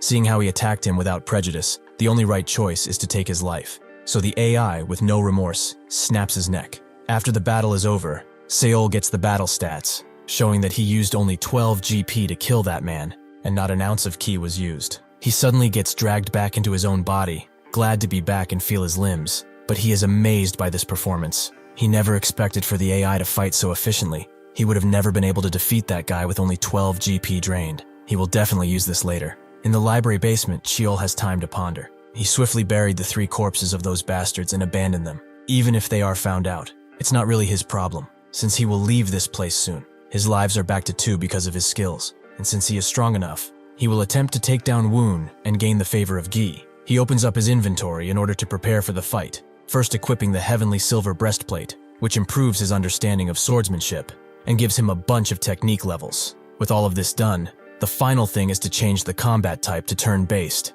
Now, he is ready to take on the spy, Geo Woon. Seol eagerly waits for his opponent in the library, hoping to see him soon. Suddenly, a system notification tells him that he has passed a critical point, and he asks if he would like to save. Seol wonders, because not much has happened. Unlike in his previous life, there must be a reason for this save. These notifications always pressured him with choices, and had an effect on his future afterwards. He decides to actually save in the second slot, but sees the name and is quite confused. It tells him that it's after failing the Admin Corp exam, and that this is also the final opponent. He does not have much time to ponder, as Woon appears, stern as ever. He gives Seol the immortal pill, which he immediately consumes. But as Woon tells him about the pill, Seol asks if he will not hand over the Flying Dragon pill too. He heard that he has it from Gi, so he should give it to him now, as he was ordered to do. Woon does just that, but Seol knows what's coming because just as in his past life, Woon prepares to strike him. He could not see this attack back then. He was too ignorant, but now he can easily catch his fist as he eats the pill. Now why would he do something so aggressive? Perhaps the first disciple has not taught him any manners. Seol's mind reading level increases from beginner to basic, showing that he has a combat power of 100,000, making him think that he can actually win this. His experiences at the admin core, the usage of the openings, his increase in experience of martial arts, and combined, and also the great ship sword. He can win against this guy, because his stats do not seem that high. Suddenly, the system glitches out, showing what Woon's combat power is really like. He has 190,000 combat power, making Seol recoil backwards. Combat power is information that Seol only saw when he entered the beginner stage. From what he has seen, this number increases the higher one's stats are. So since Rang was 70,000 for example, this combat power stat shocked him. Woon is a true demon, and just like a demon, he has already found an opening, making Seol feel hopeless. How did this happen? Confronting him head first would be deadly, and since he cannot run anywhere, Seol chooses to defend. With a powerful step, Woon closes the gap between them, attempting strike after strike, which are all deadly. Seol manages to block or otherwise deflect them, and Woon backs off. But Seol doesn't have time to catch his breath, as he's once again targeted by an opening. His mind scattered in 1,000 places. He decides to try and book it out of here, but Woon swiftly pulls out a blade as he turns around and strikes his sword hand. This was a calculated strike on the part of Woon, so it deals bonus damage, and Seol falls to the ground without a quarter of his HP. Woon stands over him with a macabre expression, and Seol knows why he cannot follow his movements at all. This is a clear gap in their abilities, but what is worse now is that he can no longer use a great ship sword, because his left hand is not moving at all, and it's probably disabled for good at this point. Now, the only things he has in order to face Woon are his dwindling health and his still intact ki. Woon moves closer, forcing Seol to come to a decision. He still has his martial arts, and even if his good hand is damaged, the white fluorescent demonic arts should still be enough for him to defeat this bastard. Woon is surprised by the sudden confidence in his eyes, and so Seol rushes in with extreme speed. Woon blocks his attack, but he feels an amazing power behind it, and Seol strikes again, making their blades chip each other, fragments flying all around. They are both pushing hard now, Seol using the third form of the white fluorescent demonic arts, and then the white frost march in order to push Woon again and again. They stop for a moment, Seol thinking that this is actually working. All he needs to do is push farther and farther. Suddenly, the system notifies him that Woon has found an opening once again, which Seol cannot comprehend. He was the one who was pushing him, so why is he the one that's losing here? From sheer anger, Seol decides to confront him, charging in like a maniac, but this proves to be a fatal mistake. Woon simply holds his sword forwards and activates his sword Chi, which goes through Seo's shoulder with ease. His health falls to a critical level, and his knees fail him as he thuds on the ground. Woon stands above him, but instead of ending his miserable life with his sword, he punches Seol, causing him to faint. Seol eventually wakes up tied to a chair in a cave, where Woon slaps him awake for good measure. Seol looks at his stats, seeing that he was beaten quite hard, but then another person comes, glad to see he's back to the land of the living. Seol recognizes this person. It's the admin core exam supervisor, who is the ghost eye demonic ruler. However, he's more confused about the insight above his head. The supervisor says that he must already know him, but since he has been doing his little espionage missions, it would be weird to not know him. He asks Seol who sent him, but Seol does not understand what he means. The supervisor knew that they wouldn't get anything done with just talking, so he uses the muscle bone mangler on Seol to cause extreme pain for a few seconds, before letting go. Now he will ask again, who sent him? If he was staying at the Supreme Court with this level of skill without any infiltration, there's no way that he's not backed by somebody. Seol confirms that there is a person like that. It's the Lord of the Supreme Court, actually. The supervisor is not happy with this answer, so he tortures him again, this time the pain almost making Seol pass out. The supervisor slaps him to make sure that doesn't happen, as there's still some time, but Seol wonders if the opposite is true. If he doesn't get killed until the admin core exams end, they will be in trouble, not him. The supervisor asks why he thinks so, and Seol explains that the Earth Demon will look for him. That's why they were trying to make him fail in the first place. The supervisor asks why he thinks he's so important, and Seol tells them. He knows the Lord of the Supreme Court's dirty secret. The supervisor thinks that he's joking. Why would it matter to them, if he knew anyway? Seol wonders if he's asking because he doesn't know, or perhaps he's baiting out more information. Who would the Lord of the Supreme Court line up behind, And just in time, the spies of the first disciple are interrogating him too. That's no mere coincidence, is it not? This time the two reacted, and Seol was correct in his assessment. There can only be one reason why they are so against him.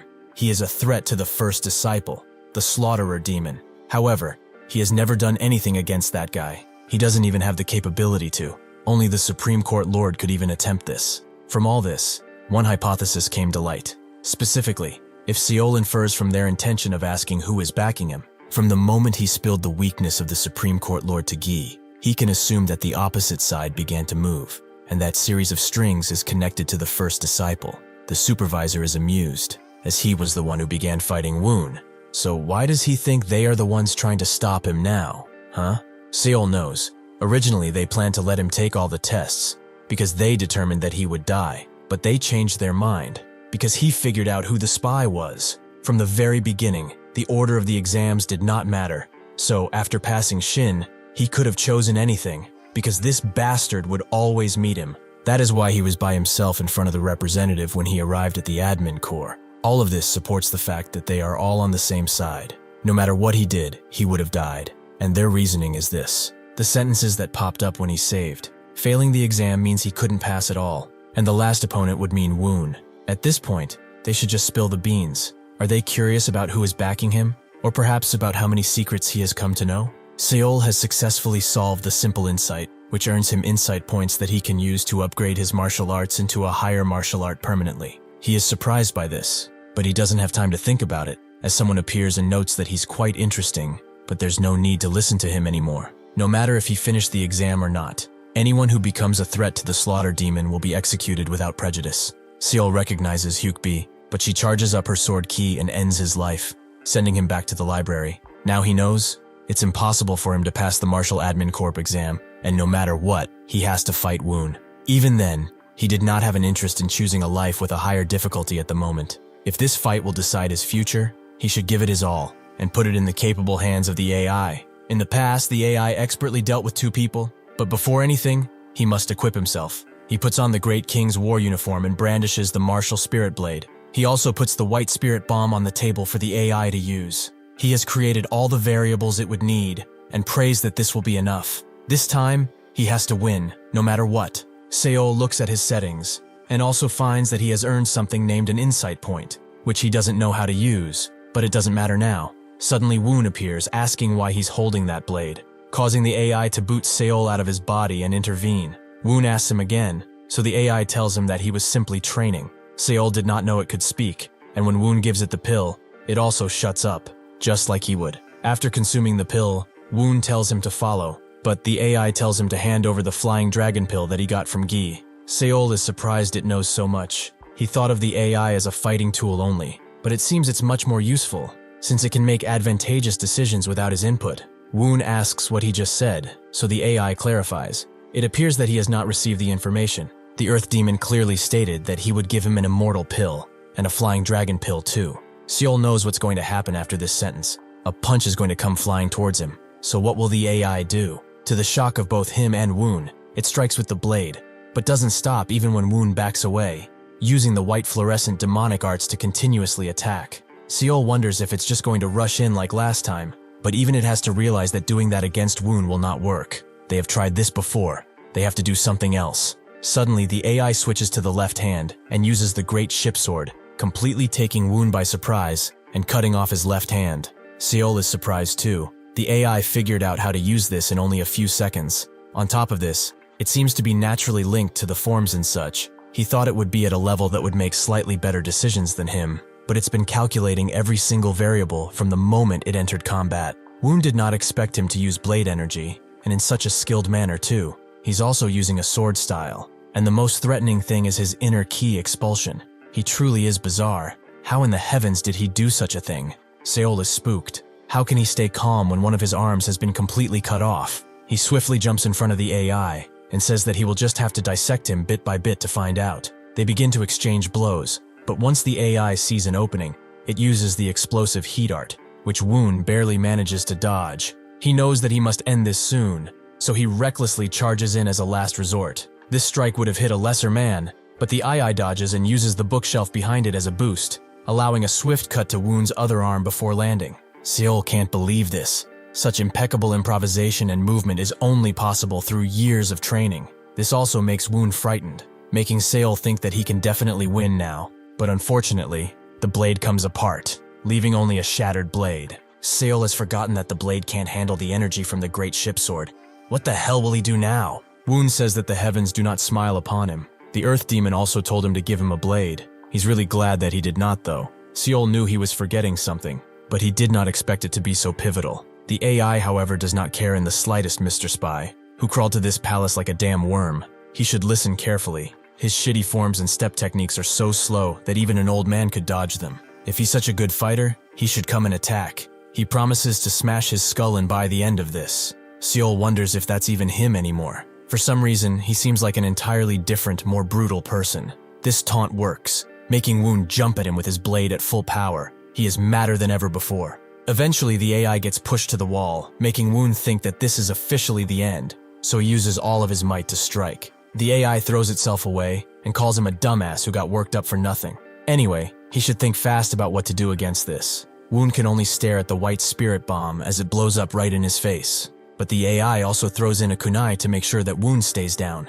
Seol is amazed. He finally won against Woon, but this is enough. The poison on the kunai is not something that can be survived without some type of antidote. The AI tells him to not die just yet. He has to take his prize for winning, right? Seol tells the AI to stop, as he has to bring Woon to Gi to settle the situation. But the AI doesn't listen. It grabs Woon by the head and lunges in with his shattered blade, hoping to mangle Woon's tender flesh. Seol screams with all of his might for it to stop, and it does, allowing him to choose what to do with Woon. He's very glad that the AI actually stopped, and chooses to knock Woon out. Immediately upon choosing that he's back in his body, he stuffs Woon's face with the antidote, and grabs the Seaver Spirit Sword from him too. At the Yuwon Palace, Ji is seemingly relaxing with a cup of green tea, but he's actually talking to one of his spies, asking how the mission went. The spy, Qian Kwang, explains that there was a problem. Some of the targets became aware of their presence while they were tracking them.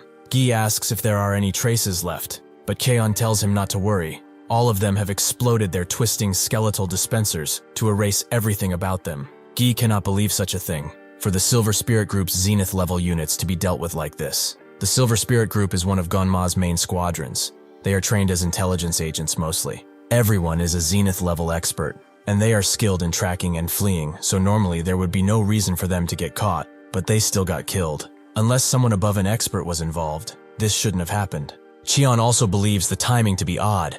Why did they place people at the side of the Supreme Court Lord exactly at this time? Gi presumes that their intel has somehow leaked, but Cheon asks how as they approach this with much caution. This makes Gi smile. Caution, huh? He asks Cheon if he knows how many sect members around him actually follow him. He need not answer because the ones who are getting bought by the other heavenly demon's disciples without even a word to him are increasing. This is likely a side effect, caused by his weakening influence. He apologizes to loyal followers like him for following such a powerless fool like him. Cheon refutes that. All of them stand firm in their belief that he will accomplish the great 1,000-year plan. Gi hasn't thought about that in a long time, but there were times when he made plans for it. The manpower and strength held by the ministers and officials of the other heavenly demon disciples far surpass Gi. Even worse, there are rumors spreading, saying that some elders of the cult went to bow their heads to certain disciples. Gi is also curious about the little whelp who gave him that intel, Seol or something.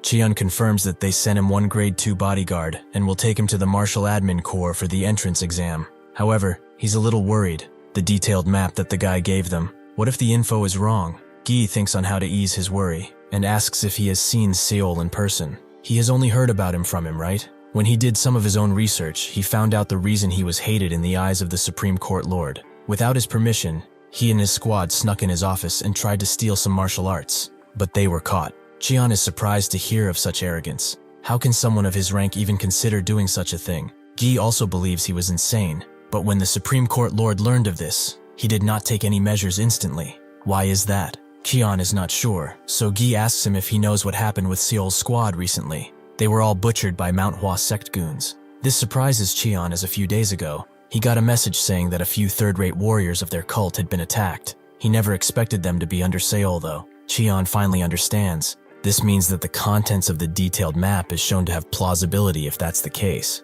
right? He's also curious on what they should do if all of this was planned by the Supreme Court Lord, as only Seol survived, the squad leader, and it was also him that handed over the map. As a result, he sent the Silver Spirit Group members to trace the steps of the Supreme Court Lord, but they all died in the end. Gi cannot be sure of either side, as within the detailed map, there were even records of conversations going to and from the Orthodox sect, handwritten by the Supreme Court Lord himself. This is an incident that shakes the foundation of their cult as a whole. It is far too heavy for someone like him to handle. To him, it seems that after Seol went to Cheonada Library, it'd fall more naturally for the Supreme Court Lord to realize that the detailed map had gone missing. Cheon wonders why he sent Seol to the Martial Admin Corps. He's just a useless expendable since he gave out all his info. Was there a need to give him so much? Gi vowed to reward him, and he only wished to become stronger after all. Cheon believes that with his skills, passing the Martial Admin Corps exams is impossible, which Gi also believes. But if he manages to live even through this, then perhaps he could find some energy for himself through him. Cheon pities his master. He is a disciple of the heavenly demon, stuck in a situation where he can neither push forward or leave. He has to try and crawl out by any means, so he probably saw something akin to himself in that boy. Suddenly, they hear footsteps from behind. It seems that a bunch of rather uncomfortable guests have appeared. The 3 other disciples have appeared, even Salma, the first disciple. Around the same time, Seol walks up with Woon in a bag, who just doesn't want to keep quiet. The gatekeeper, Ban Gyeok, stops him and demands he state his purpose. Seol is surprised by his stats and wonders why a doorkeeper has them, forgetting to answer, so Gyeok demands an answer once again. Seol introduces himself and says that he's here to meet the 4th disciple, Gi. Gyeok asks if this meeting has been planned, but Seol says that it probably has. Gyeok is suspicious of him. He will go ask, so he should stand right here, because if he finds that he's lying, he will pay for his life. Eventually, Gyeok comes back and says that he's good to go inside, so Seol thanks him and does so. Upon arriving, however, he sees Salma and immediately becomes frightened, combined with the other disciples being here too. This is a deadly situation. Gi asks why he has come here, making Seol wonder what to do. Woon is a spy of the first disciple after all. Gi demands an explanation, But Hu wonders why he's acting so harshly. Seol doesn't know what to do, so the system gives him a few options. The first one is to tell him about Salma's spy. The second one is to tell Hu to stay silent, and the third one is just to sweat on them. Seol has walked right into another death sentence. Thank you for watching. See you next time.